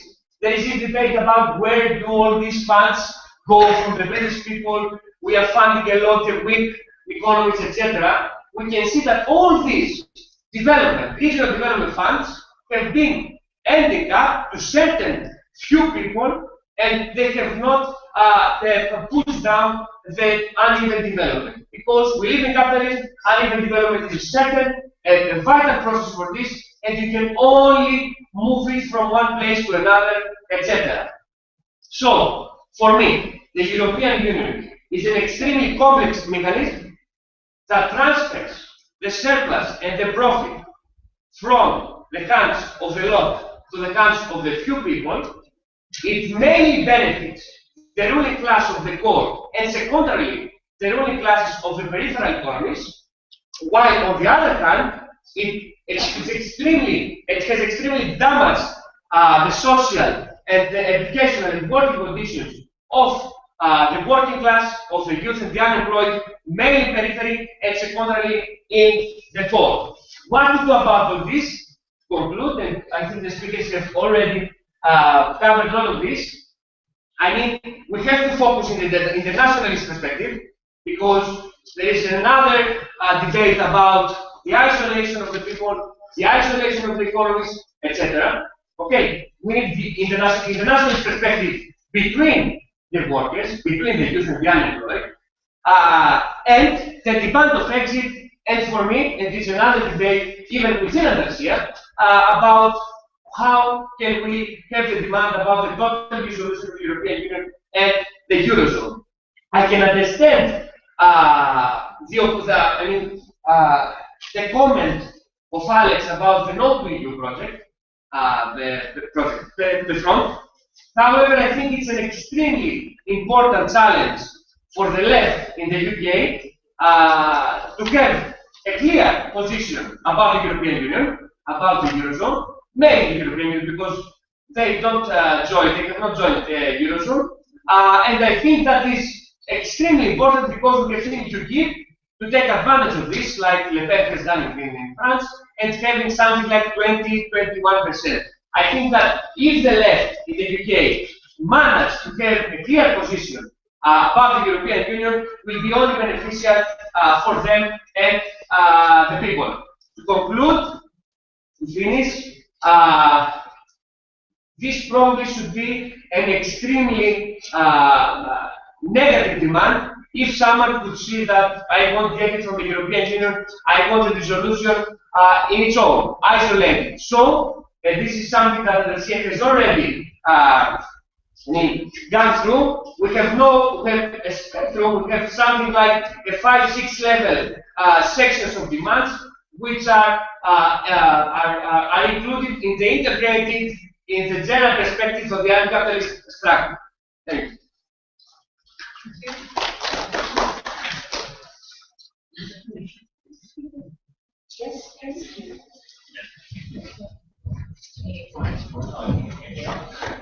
Yeah, I'm also a supporter of the Sparta system, and I agree very much that the Eurozone, the Euro, and all its agents must be smashed through a proletarian revolution if we want to end impoverishment and racism and all the shit that has been seen throughout 20 years.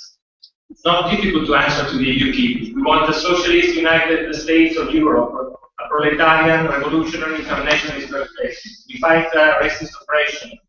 Not a difficult matter. The fact is, to get real, we have to start from a point that the European Union is not an abstract thing. We have seen it at work in the Ukraine, It's not been only the European Union who have supported and critified the role of fascists. Been people like the Socialist Workers' Party here, Mr. Callinicos very personally wrote articles after articles saying that, well, it's not fascist there, it's just maybe a few right wingers, yes, but as you said here, there have been people who were deluded by the democracy and beautiful things about the European Union. You wrote that who speaks of a fascist coup in the Ukraine are parroting Moscow propaganda. Actually, I agree with ANTARSYA that say that what we've seen in Ukraine is a fascist spearheaded coup financed and supported by the EU to throw out Russia from the Black Sea and take NATO to the border of Russia. So you have critified that very much, as the European Union has done.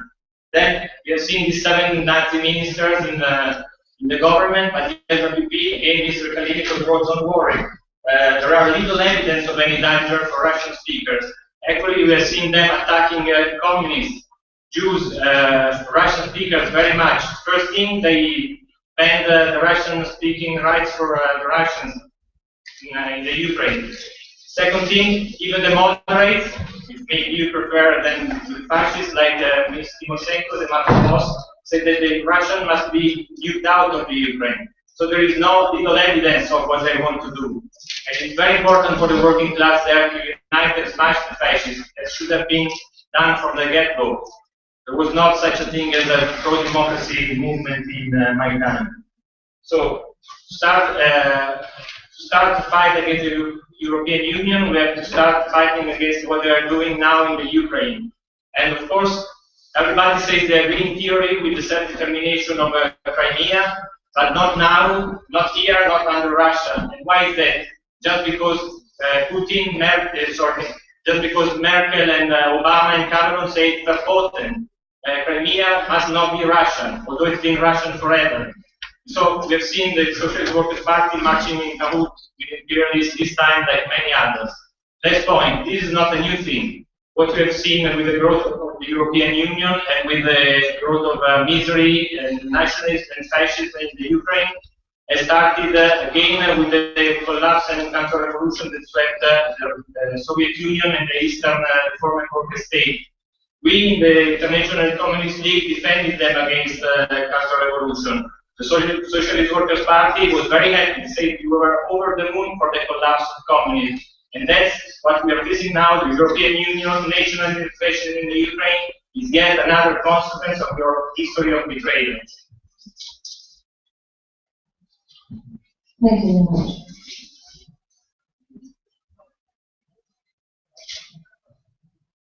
Other questions from the audience? Or if you want to answer one of the questions raised?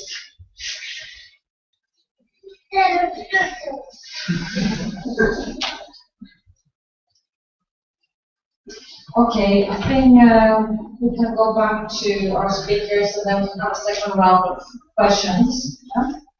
So who would like to start? Speakers.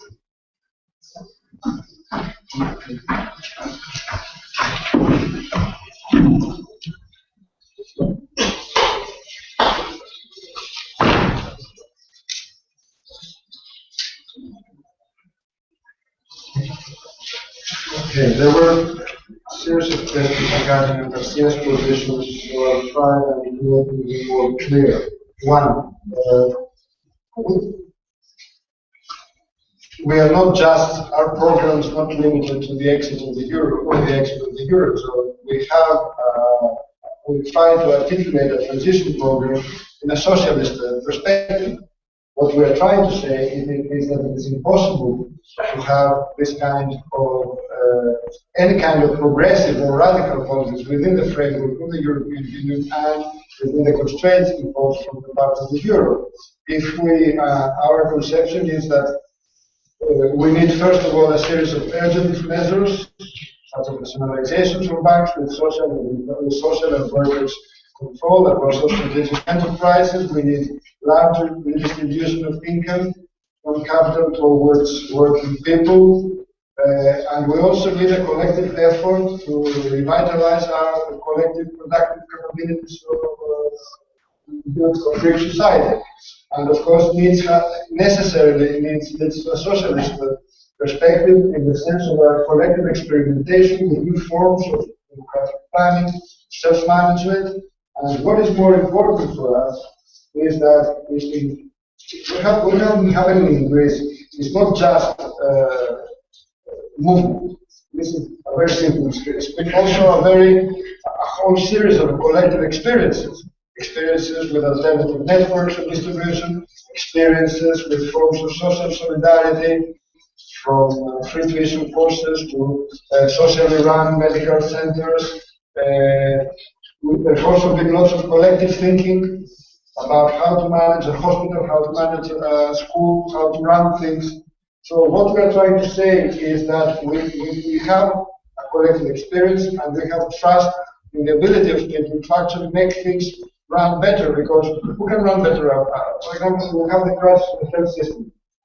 We've seen experts after experts and special committees and task forces offering one or the other variety of neoliberal programs that have actually deteriorated the Greek health system. Well, we believe that people working there, doctors and nurses and clerical staff working in hospitals, know much better, can run it much better. And I think this is a socialist perspective, and that's what we're trying to say. And we're also saying that one of the interesting things about the crisis in countries like Greece is that the distance between the urgently needed reform and the socialist experience becomes much nearer. For example, today in Greece, let's say about the banking system. There's no way of having another conception of public spending. There's no way to fight unemployment. There's no way to save small businesses or small shops that are in the red in terms of debt, without not just putting government governors in the banking system. This has been done in many cases, even today. It happens in certain cases. You need a nationalized banking system under social control, under democratic control. So this is what we're trying to say, and we also say this for another reason. What has been happening in Greece is not just contestation, not just lots of protests and lots of general strikes. It's a hegemonic crisis. A hegemonic crisis opens up the political space for radical social change. I might dare to say that after the 1970s, I don't think that we've seen any other European country being so close to a hegemonic crisis. And this means that we can actually think about revolutionary strategy not in terms of theory, but in terms of an actual process. Of course, it's immature, but social conditions are always immature. The question is if you can grasp the moment. And this is the problem is also another of the problem with Syriza. Syriza does not think in this. Syriza says there's a social crisis. The left has the possibility to save a society from social crisis.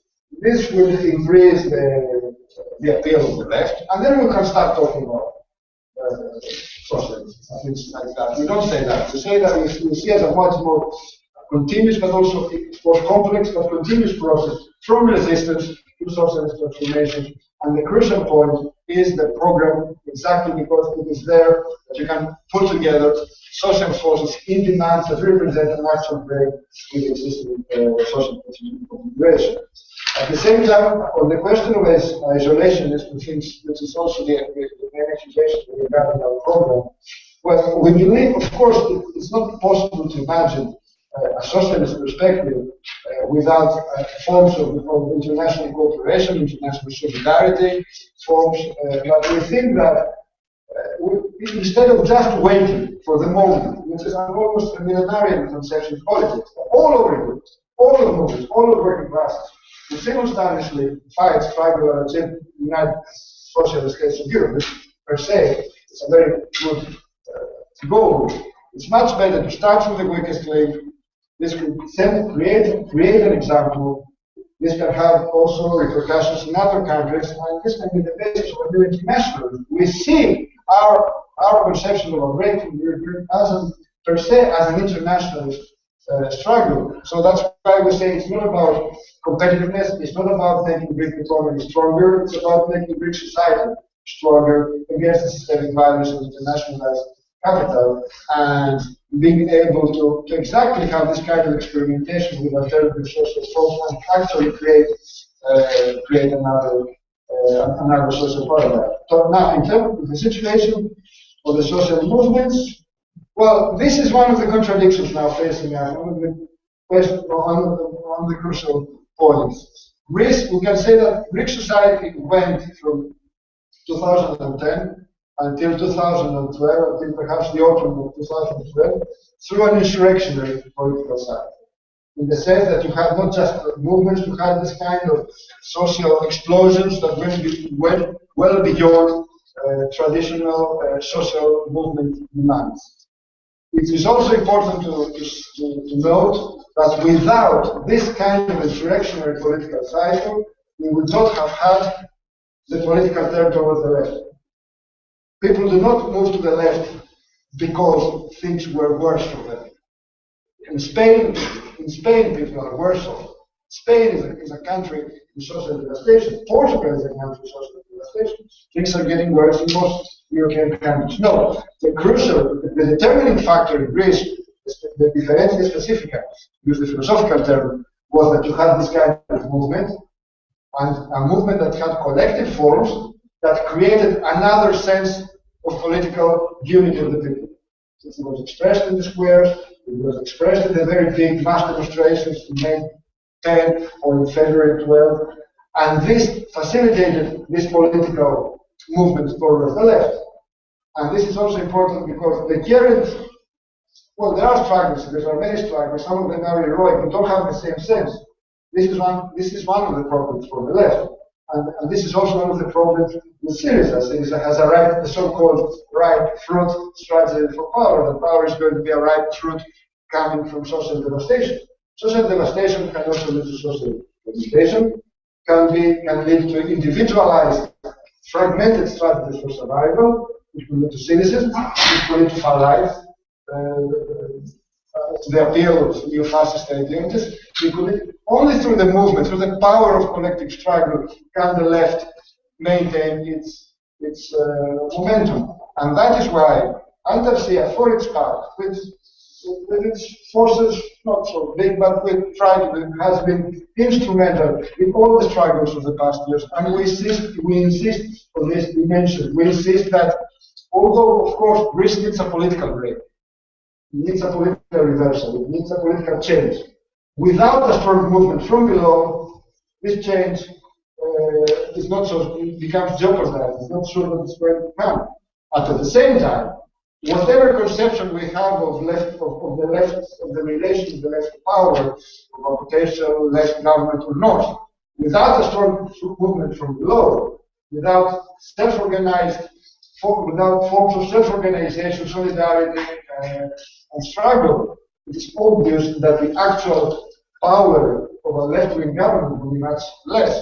So this is at the same time an answer to your question about social movements and an elaboration on the problems that it has caused. Finally, well, I understand there is a debate about the situation in the Ukraine, but the position of ANTARSYA was mainly against this kind of international intervention, this kind of aggressiveness from the part of the United States and also from the part of the European Union in the Ukraine, the support of right-wing fascist and neo-Nazi elements in the country. If I might say a personal position, I say that the important thing is to know that when there is a conflict, there's no neutral position. In a conflict, one of the outcomes is better than the other. So in this sense, yes, we oppose the West's intervention, we oppose whatever is happening in the West Ukraine government. When you think that at the same time, when you think of a conflict, and you say what is better not to happen or not to happen, this does not mean that you also side yourself with one side. To use the analogy from the Cold War, during the Cold War, the potential defeat of the Soviet Union and the actual triumph of NATO and the US was negative. Was a negative development. It was something that was bad for people. This does not mean that we should have, at least, we should have supported Soviet-style socialism or all of this before. So I don't know if this is an answer, but I'm trying to sort of problematize this this kind of questions that are. Thank you very much.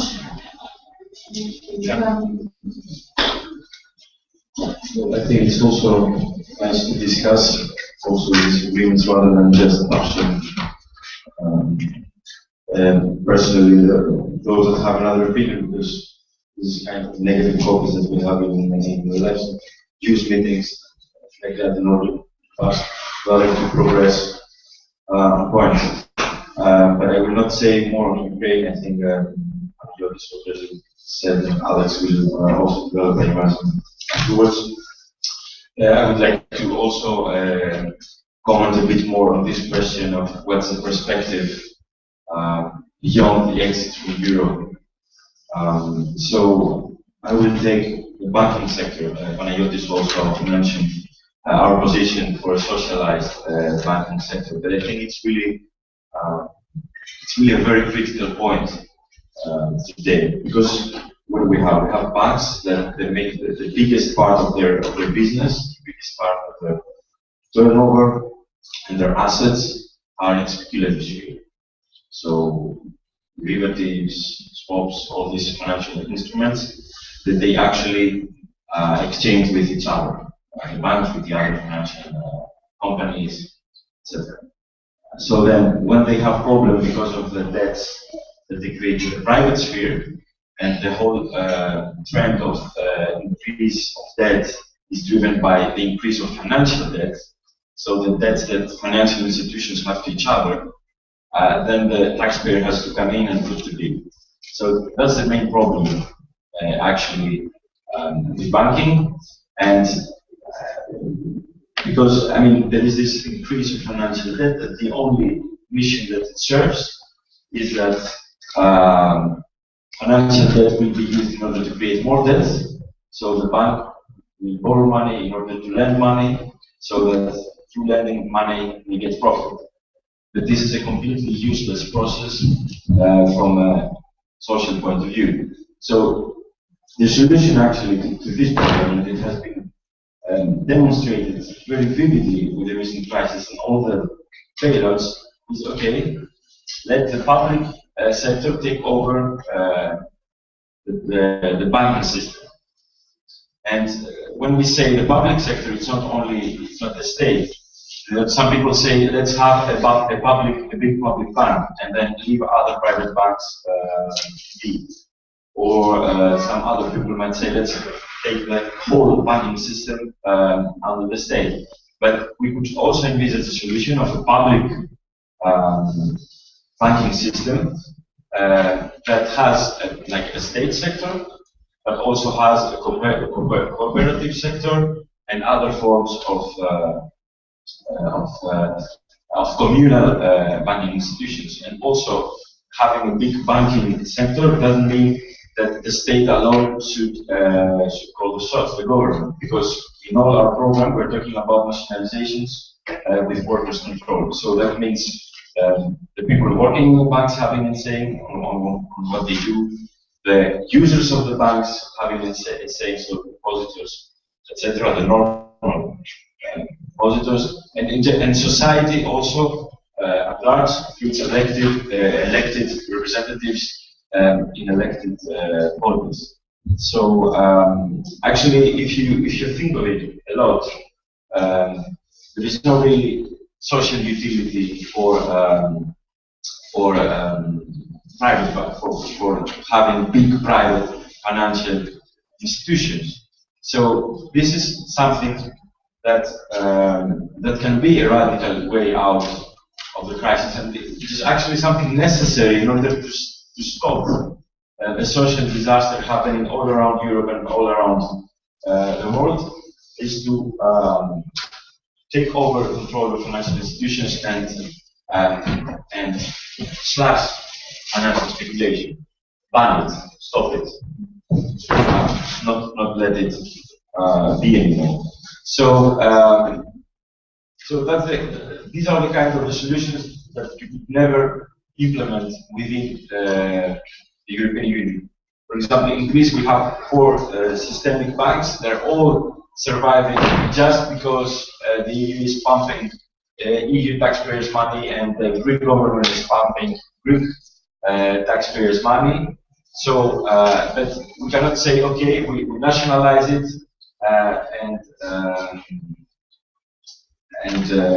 we make it function as a public service, because that would violate rules about state aid, that would violate rules about competition, that would violate the bulk of EU legislation. So we're not saying let's have a conflict with the EU just because we like being radicals and having conflicts, but because the EU prevents us from doing what is really necessary. And then this is also valid for the energy sector, for the big transport infrastructures, where you could really have a democratic functioning together with different sectors of society.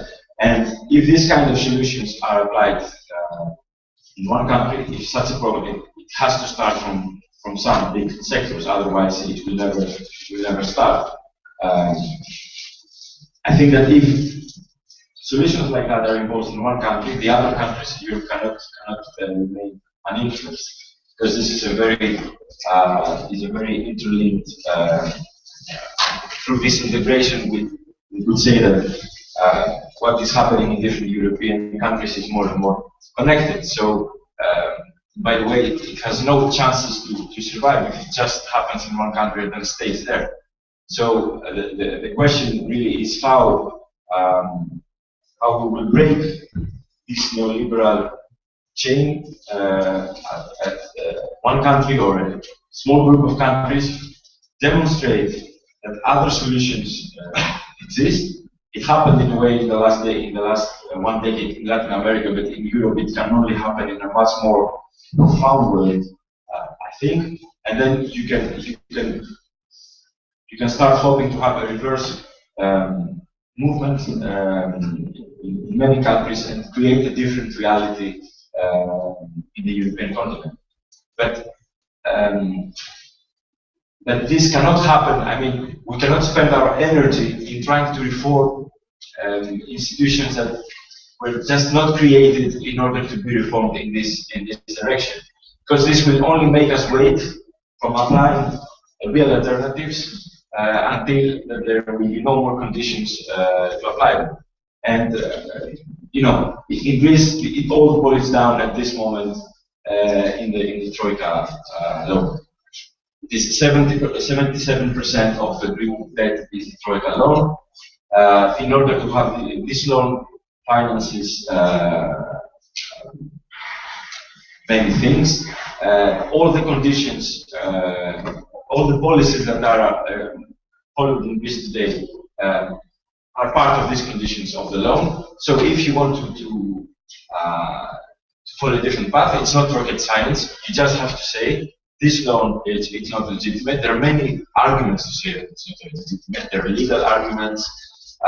There are arguments in the UN Charter. There are also the Greek Constitution has been violated again and again. So this is the sine qua non of condition to follow whatever other policy.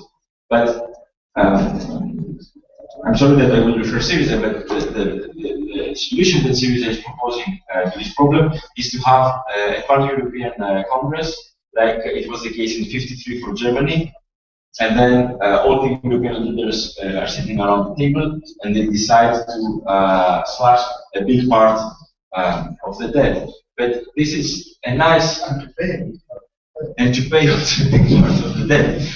Well, then we can argue forever. We see you're going to pay a big part of the debt, and they say no, we're going to pay only a small part of the debt.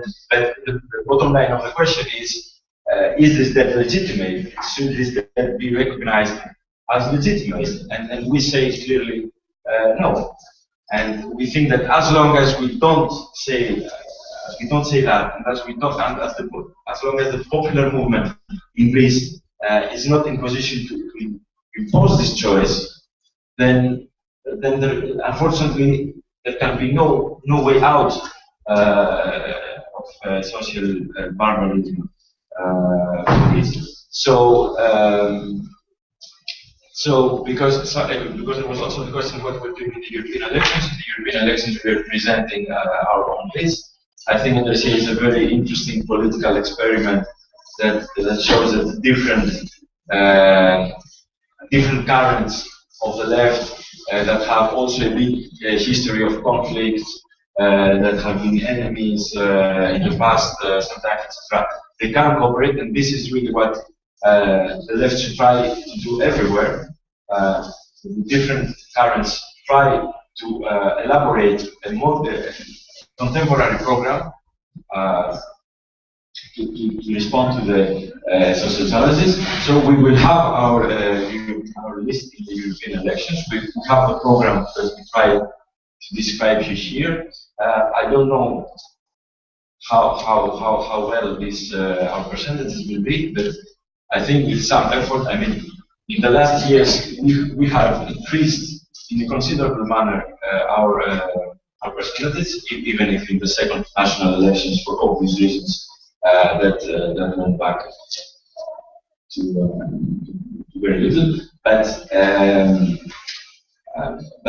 as Panagiotis said, we need to construct something solid in the left of Syriza that can also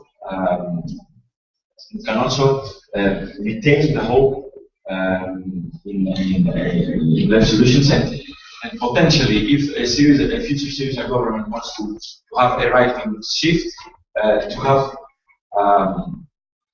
be able to give a political perspective also in the social movement that will try to fight back this tendencies. And also we have, because the European elections in Greece are in the same time with the local elections, we also have maybe local lists in the regional level, in municipality level, and this is also a really powerful process with lists emerging from below, with lists with groups of people that are really active in their areas, and we're pretty sure that we're going to improve our results in the local level. So there is this whole process of political construction that ANTARSYA has taken over, and I think it's very important to continue this path.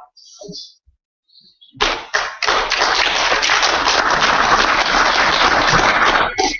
I think it's really great to have the opportunity yeah, I agree. To have this kind of discussion with Yiorgos, Panagiotis, and the other comrades to both to clarify ideas and to share experiences.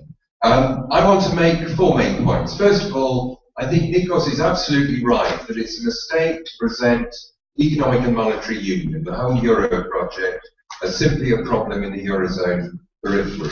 This is a project that started more than 20 years ago with the Maastricht Treaty, and that through the convergence criteria for entry into the Euro and the Growth and Stability Pact played a critical role in institutionalizing neoliberal restructuring as the norm for public policy. In other words, the requirement that to participate in the Euro, that whatever it is, your deficit can't be more than 3% of national income, and your debt not more than 60% of national income, which just about everyone breaches these days, but which has been internalized by public policy, not just in the Eurozone, but much more generally. So that now the IMF and the World Bank use those same criteria when they're pushing structural adjustment programs. So it's not just that the Troika and so on represent structural adjustment coming home to Europe, It's also that Europe has helped, the particular version of neoliberalism in Europe has helped to orient how structural adjustment has been pushed through in the rest of the world. So I think that the importance of the euro in normalising neoliberalism in Europe and more generally is very important to understand. And I think it's that in the debate about whether we're for or against the euro, it's something that gets lost. We're not. It's not just a question of, you know, what's the best currency to have at a concrete moment, or what broader economic policies that we want to have. It's the euro as a project that is transforming Europe and that has had in the near term very disastrous consequences. Secondly, maybe a small point of disagreement, but a point of disagreement with something that Yiorgos said when he said that the euro is a project of the financial corporate class. I think it's more complex than that, because apart from anything else, I mean, the one reason why it's more complex is what is the financial sector of the Eurozone? Well, paradoxically, it isn't Frankfurt or Paris or anywhere in the Eurozone. It's here. It's in London. The bulk of Eurozone business, of Euro business, is done in London, outside the Eurozone. And therefore, there's a major question from the point of view of the city about the further integration of the Eurozone, because it's clear that some sections of the continental European ruling classes, the president of the Bank of France has been very explicit about this, that they see further financial integration of the Eurozone as being a way of taking this business from the city and bringing it to Paris or Frankfurt or wherever. And at the same time, the city is pushing very hard against those kinds of policies. So I think it's important when we talk about. I suppose what I'm particularly concerned is any connotation that there's a clearly constituted transnational financial corporate class, because there are in fact still very major national antagonists, which can take very complicated forms, because the City of London functions as a platform, most importantly, for non-British banks. Deutsche Bank or the big Japanese and American banks, they use the city as their means of access to the European market. And therefore it's necessary to understand the way in which we're still seeing at least partially nationally constituted capitalist interests operating within the framework of Europe. Okay. Third point, okay, Ukraine. First of all, I think it's important that if comrades can remember what I actually said in my presentation, I don't think I raised any criticisms of Putin or Russia. I concentrated my criticism on EU imperial expansionism and the way in which this has played a decisive role in precipitating the crisis in Ukraine. I think that's an example of the kind of method that revolutionaries have to use, that we start with our own ruling class. We operate on the principle that Callinicos articulated, namely that the main enemy is at home. That doesn't mean that we pretend that other ruling classes, other imperialist states, aren't enemies either. And I think that's what it is. Two specific points. You see, I think that, of course, it's an extremely dangerous development that the fascists played such a big role in the protests against Yanukovych, and now have a presence in the government. But you can't reduce Yanukovych's overthrow or the government that's replaced him to the role of the fascists.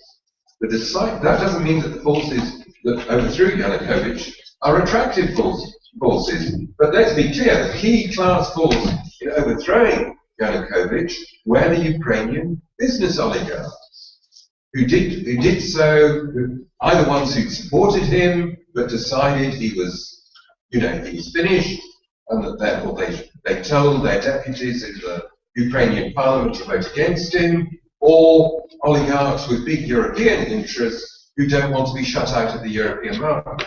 It was the oligarchs who removed Yanukovych, not the fascists. The fascists have benefited from this, but apart from this, the fascists are not particularly pro-EU. They have their own, fantasized nationalist project. So I think obviously it's an extremely worrying development that fascists have gained influence and legitimacy as a result of this crisis, and that's one reason we should criticize the EU for its role in Ukraine. But it's not the same as a fascist coup, what's happened. That's one point. Second point, on Crimea. I mean, really, it's important to approach these things with a degree of historical knowledge. The population of Crimea, because of its history, is historically a very complex and composite one. Representing the accretions of a whole series of invasions over the past, and trade relations over the past 2,000 years. So until the fall of the Soviet Union, there were people who certainly thought of themselves as Greeks then, as the Pontins, the Pontic Greeks. The majority of the population, until 1944, were Turkic Muslim Tatars. They were expelled by Stalin and deported to Central Asia. That is after their expulsion that Crimea acquires a population that is predominantly Russian.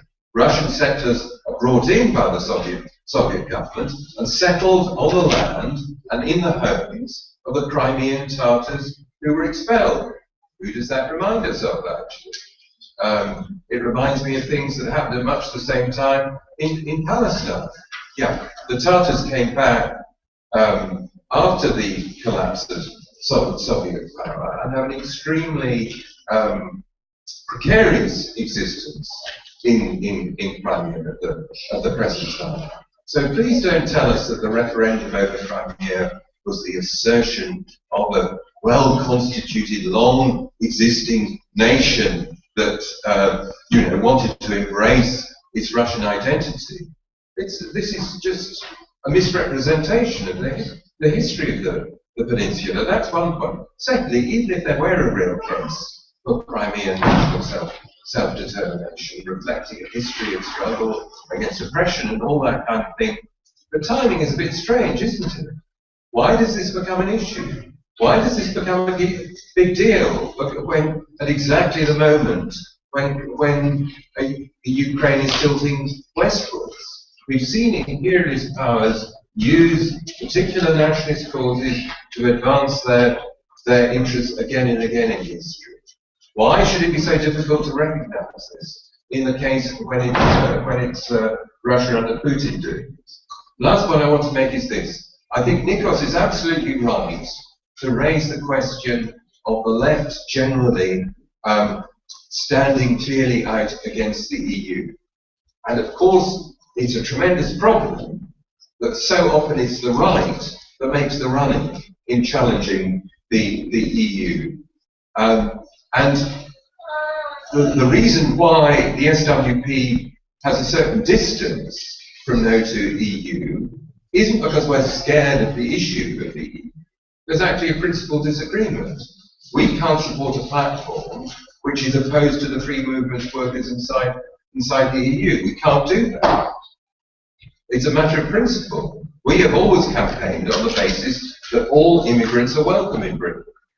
We can't support a platform that restricts the access, for whatever reason, to help workers in Britain, or whatever the excuse is, that limits, that somehow denies that people of all backgrounds are welcome in Britain. So there's this principal difficulty with no to the EU, despite the fact that we work with these comrades in other contexts and so on. For example, in the trade union and socialist coalition. But I think it's absolutely true that the problem of where we stand in relation to the EU is something that radical and revolutionary left in Europe has to face up to in a much more adequate way than it has now. And I think that what ANTARSYA is doing, but also, to be fair, some other Greek comrades who unfortunately don't support ANTARSYA and support Syriza, like Kostas Lapavitsas and Stathis Kouvelakis, who helped to pioneer this argument about breaking with the euro. I think that what ANTARSYA in particular is doing is very, very important in trying to break the taboo on challenging the EU by the revolutionary and internationalist left. And this is something that we really need to work on and try to develop in coming years.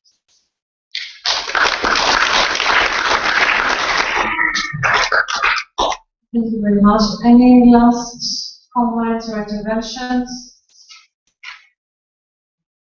So Is it on? Oh, yes. I think you can hear is what I want to go is one thing we haven't spoken much about today, and I think it's quite important. The issue, essentially, where when we're finished at the end, what happens with the way the anti-EU movement can be developed at the European level, and how that can be developed. And as with any movement, it has to be grounded in what happens in the field, and the problems that people have, and also then be able to have a political way of expressing itself this way or another. One of the problems we have, I live in this country a long time now. During the past few years, I was talking to people about what happens in Greece, and the first kind of reaction, the gut reaction I was getting from the locals was, thank God it's not me. That kind of attitude of, yes, we like you, we're feeling sorry for you, we're prepared to support you, we'll demonstrate it, with everything. But what exactly do these things mean for us in relation to the same policies that actually implement them?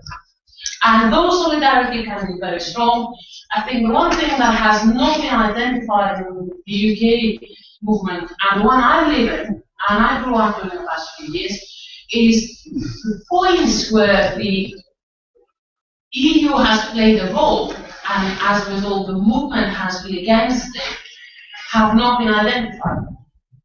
And I'll bring some examples, which I think are important. The 2010-11 pensions debacle, which was one of the most important and significant public sector strikes we had in the country for many, many years. And on the 3rd of November, we had tens of thousands people on the streets of the whole of Britain, and was shut down by essentially, trade unions, but forget that, had an issue in the pensions, which is very strongly linked to European policy. If we look during the past few years at what policy was in the European pension, and how pensions have to be essentially passed into the financial sector, have been passed into the financial sector, and they're being continued to be voted and all that kind of stuff. This was a political issue that no one brought out during that stuff. If we don't bring these things up into the struggle of issues that have to do with what brings tens of thousands of people on the streets, we're never going to be able to develop that. We can talk about education. We have strikes in the universities, we have strikes in the teachers. The whole way of that the European Union has actually integrated in a capitalist way the education of the market has not been highlighted through this place. The political content is, we want more money. Yes, guys, we don't just want more money. We want on top of more money, we also want to be able to have a fight against the specific measures of this kind of education is using. So that is part of what they use. And no one's talking about it. If we don't talk about it, who the heck's going to talk about it? So these are two examples of two areas where we've actually had movement in the country, in the UK. The question from our point of view to me is, when are we going to highlight the EU role into that? We're going to show that this is part of the game. By not doing that, like we're doing with the around the field, UKIP, and anyone else who actually play the game of the anti-EU. And the more we allow them to do it, and the more we're afraid to come up and say, no, we are against it. And we are against it not just in the theoretical and historical terms, but in specific terms of everyday movements. We're always going to be having that kind of problem where someone else is going to be hijacking something which is very important, uniting this way target for the whole of Europe, and not just for the whole of Europe, because when we talk about capitalist integration throughout the world, this is something that has a much wider international effect. to talk about what happens in the rest of the world and all the rising forces and all that kind of stuff. I think this is an aspect that we need actually to see rising, not just by of the individual, academic discussions on the role of the EU, but in the actual movement that occurs. I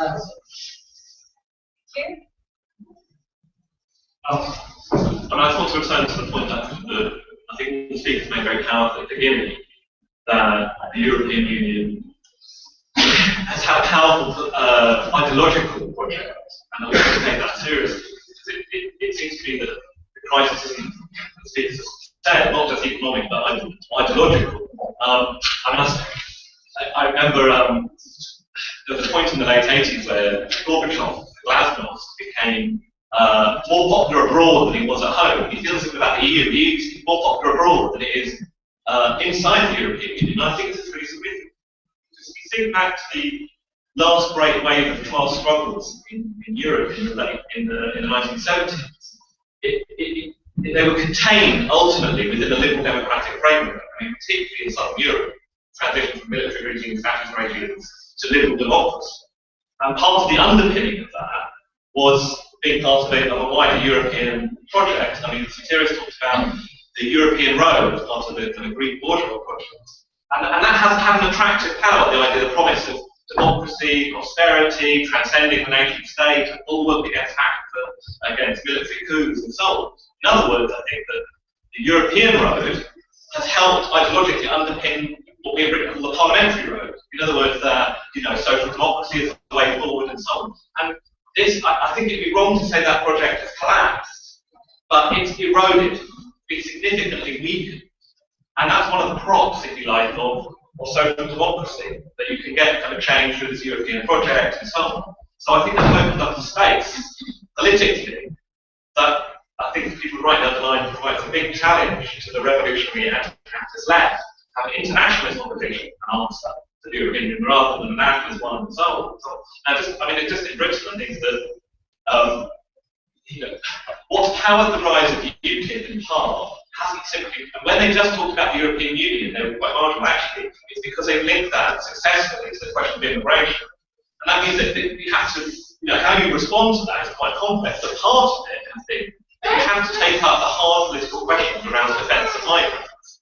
And actually, last Saturday's demonstration in London, in Glasgow and Cardiff over the defence of migrants is part of an attempt to accumulate some political forces to take on those very hard ones, which would be the cutting edge of UKIP's rise, an internationalist defence of migrants without having any European Union.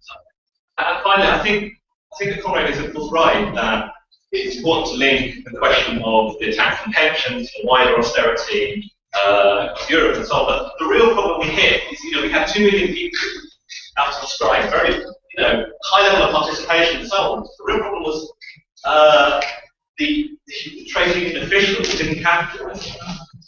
And then we had a little glimpse of a fight back in Britain on a European kind of style, like we see in Greece, but it was choked off almost immediately. Now, our real problem is overcoming that limitation, of course, within that, raising wider political arguments about solidarity with the European Union project. But that's the barrier that we're hitting.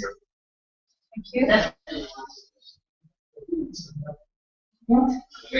Yeah, actually, I have a more practical question because so far we have heard a lot of theoretical and political point of views with regards to the exit from the Eurozone and any possibility that the nation like this would meet the needs and demands of the work we do.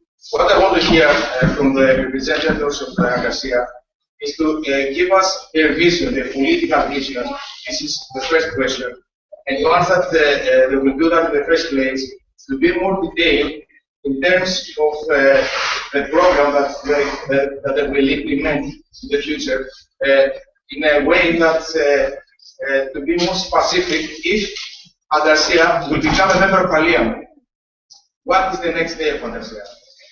Is it going to form a left government, or there are so many differences with Syriza that would not provide a good ground for common communication at first, and secondly, most importantly, to form a that will improve the daily life of working people. Simple as that.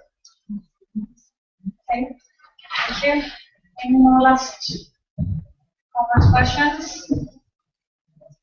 Just a rhetoric. I mean, 1 minute certification to all the British comrades here. We are just wondering what is the different context of how the British people perceive the European Union. It's extremely different. We have understood it from the Greek, from the Portuguese. But I think that we could cooperate in a way that probably in autumn, and I will probably suggest it to ANTARSYA UK at least, to have a broader meeting of the left in the UK, to have a specific first probably coordination in the ground of how we oppose, what's our position against, or whatever with the European Union. And this invitation, but probably we have to decide. Okay, thanks for the questions. This is a long discussion. We do not really know how here, but I'll give 5 minutes to each one to sum up and answer the second one. Do you want to start?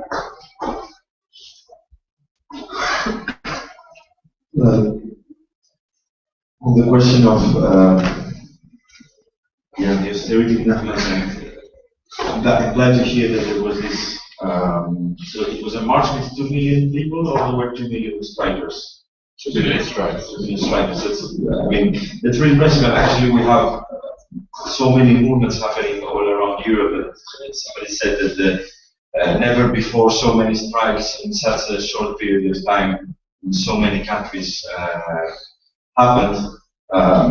So we really had a very important social movement in the last 4 years, so to speak, in Europe. But I think the problem is the vision. Probably in terms of strikers and all that, it was even bigger than 68, but in 68 there was a much clearer ideological vision, direction, etc. That made it more efficient movement. So I think that we see a lot of elements in the movement that are really radical, like regarding debt, for instance. In Spain, the movement has get really structured at the grassroots level with committees of debt that they support, refusing to pay the debt. I mean, something like a pan-European movement will start emerging in Europe on this demand. It's also very important, the struggle against expulsions from houses and evictions. That also takes radical forms with occupations. So these two examples from Spain. But I think that the position on the EU is also a very pivotal element in order to formulate this vision that we need. So, because there is a part of the left of the trade union movement that is trying to rally this impressive anti-austerity movement behind demands to reform the EU, and they're not very successful. But so far, we haven't been very successful either, and that's because in terms of pan-European networking and pan-European coordination among more radical parts of the left, we're behind. We haven't managed either to advance demands such as disobedience to the EU, disobedience to the treaties. So I think that managing to really come up with a critique of the European Union that is valid throughout the continent, in rich countries and in poorer countries, in core countries and in peripheral countries. That will help a lot in coming up with this vision that democracy that we're having is leading to less and less democracy, and the only way is to go for a different kind of democracy with the interests of the working class in its heart, and this can only happening in Russia with the European Union. And on the question about what ANTARSYA would do if you win the parliament, well, I will give my strictly personal opinion, but I think that after the second elections in 2012, we had a very sensible reaction. So we said, okay, we're open to discuss. We're open to discuss with Syriza. What are your policy choices? What is your priorities? What are you gonna do? And then I think that was in conflict with the reaction of the Communist Party, for instance, that said, no, we don't discuss, you're opportunists and we don't know. So, so I think that in order to help people grasp the political dilemmas and take part, you need to be in constant dialogue with other political forces, and you have to take decision on the basis of concrete programs and positions. But if, for instance, you know, and this seems to be the case, if the program of Syriza is to have a pan-European Congress on debt and pay and recognize part of the Troika debt, then this is not clearly not our choice. So we cannot participate in a government that defends such policy. Again, this is Panagiotis will say more about this. That's true. Okay. Yes, I just want to address your question about how do we coordinate our struggles across Europe against austerity more effectively. I think this is a very important question. I think it's a very difficult question, actually. I was involved in the European Social Forum that organised the great gathering at Florence in 2002 and played a crucial role in organising the International Day of Protest against the invasion of Iran on the 15th of February 2003. And I remember after the 15th of February, we had a discussion where an Italian comrade said, now we need to organise a social 15th of February. In other words, we need to use the collaboration that had been so promising against the war in order to develop resistance to the onslaught of neoliberalism in Europe. And the attempts to do that were really a failure. I'm not saying nothing happened, but very little happened. And I think that the reason for that is that although even when we're talking about within the Eurozone, where there's a logic that to the attacks that now increasingly is coordinated through the kind of mechanisms that Yiorgos was talking about, nevertheless, the implementation of the attacks is always nationally mediated through the specific institutional and legal system of the particular country, but also through the particular configuration of bourgeois politics in a particular country. So, with the exception of the countries that have been targeted for rescue, and so the special attention of the Troika, there's a tendency not to see the extent to which the attacks of European roots, and that's a real problem that we have to try and work with to transcend. And therefore, in that context, what Nikos was talking about, namely more dialogue between the comrades in ANTARSYA based in Britain, or not necessarily based in Britain, and the different sections of the left in Britain, we're here in Britain, we're here in London, but it could be involving other European countries as well, to discuss how we respond to the problem of the European Union on austerity. I think that's a good idea, because this is a big problem that we have yet to solve. It's not the reason why the pension struggle failed in 2011. That failed because the trade union bureaucrats sold it out in the classic way that they do. My impression is they do it in Greece as well. That's a common problem as well. But nevertheless, we do, how, given the common logic that we all face, whether we're inside or outside that, our failure to coordinate across national borders is something that we really need to address. I'll just say one thing on that. It's not just staring. The No, changes we've seen is much wider. So if you see an initiative like that, it would be wise actually to give it a much wider context issue. Just Okay, well, I think that this last point is important. We need to see the importance of European Union politics in regards to developments within each country. We need to see the extent to which it actually affects everyday life. This does not mean that we leave aside national bourgeoisie.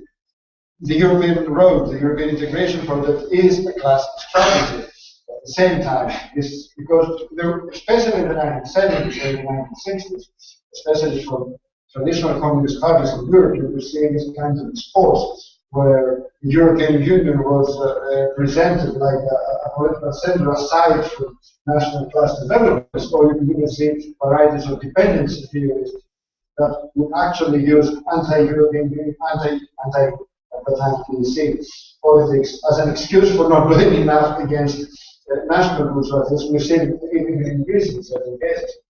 I'm not saying about something like that, because European integration is a class strategy, and because even in Greece, I said, and I insist on this point, that the Troika dictates policy. At the same time, in Greece, there is an extensive lobbying process from parts of certain sectors of the Greek banking system, the Greek businesses, who have actually gone to the Troika, have presented their Christmas list of wishes. And if you see at the pieces of legislation that are implemented, there's so much detail in them, and this is what someone told me.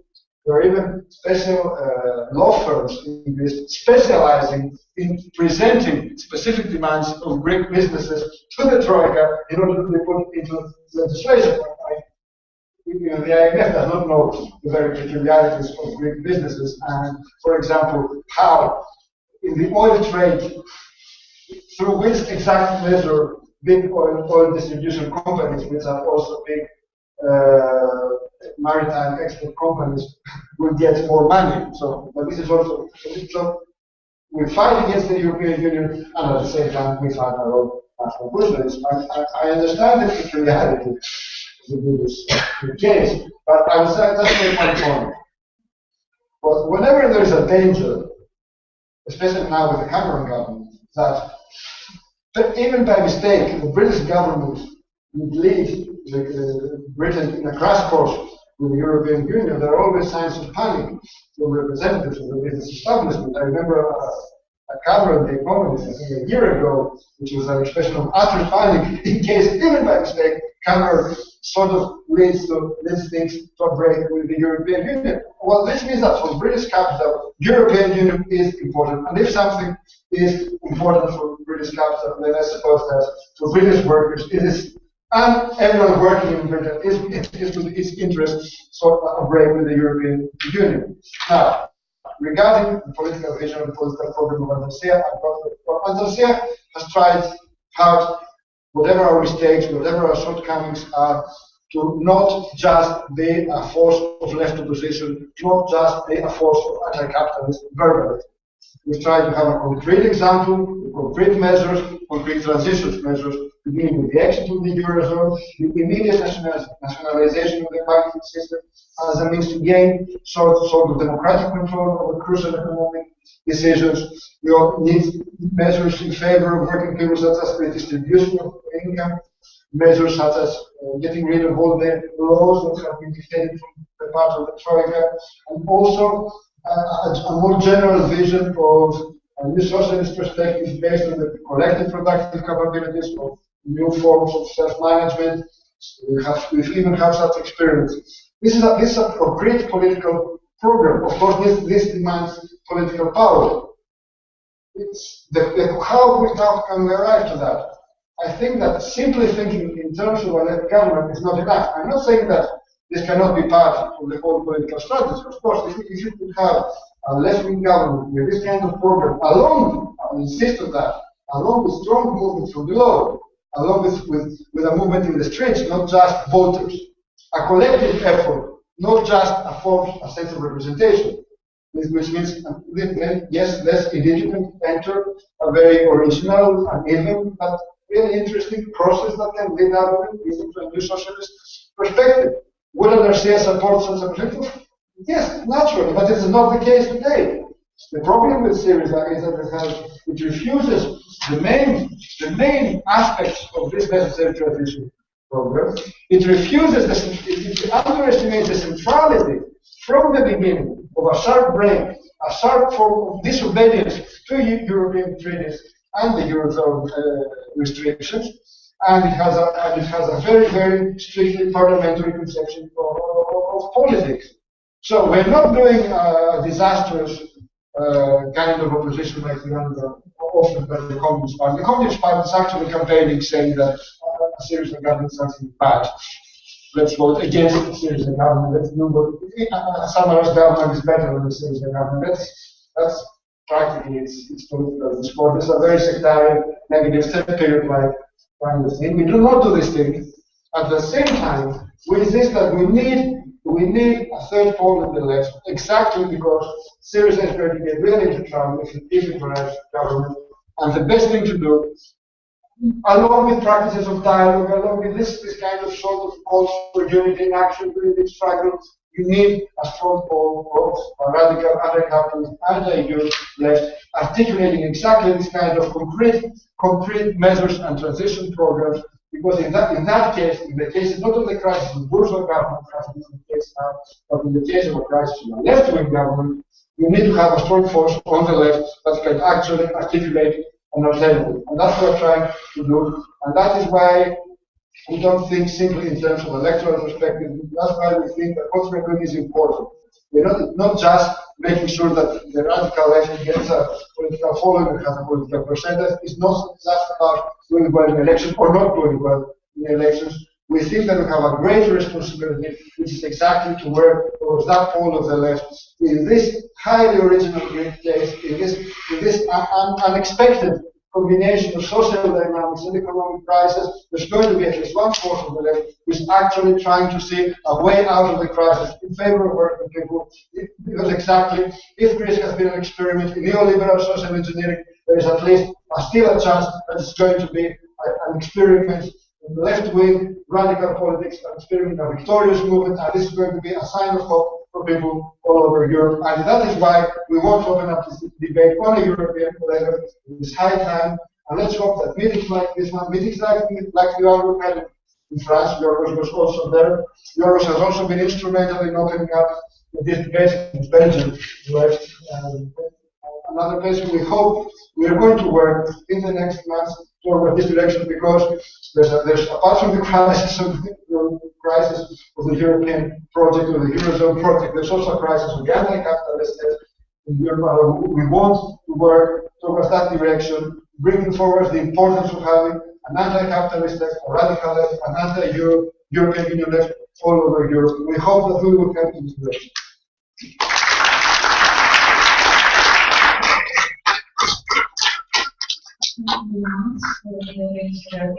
Speakers.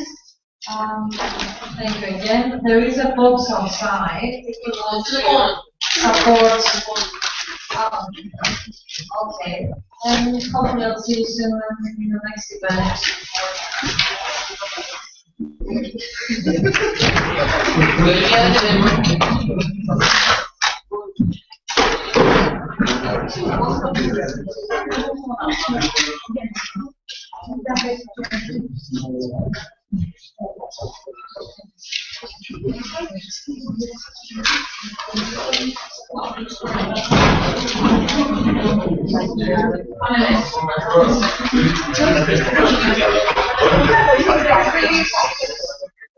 Yeah.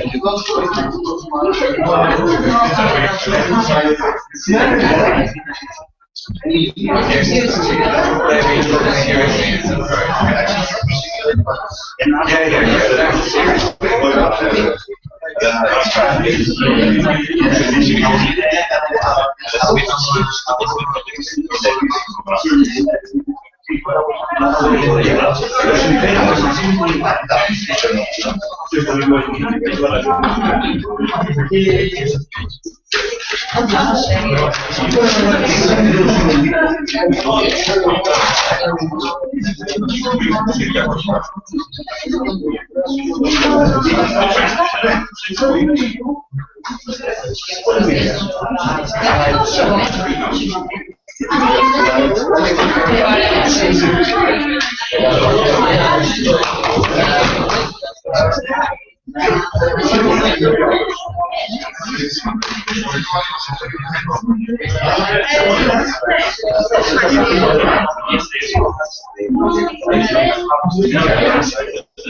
I?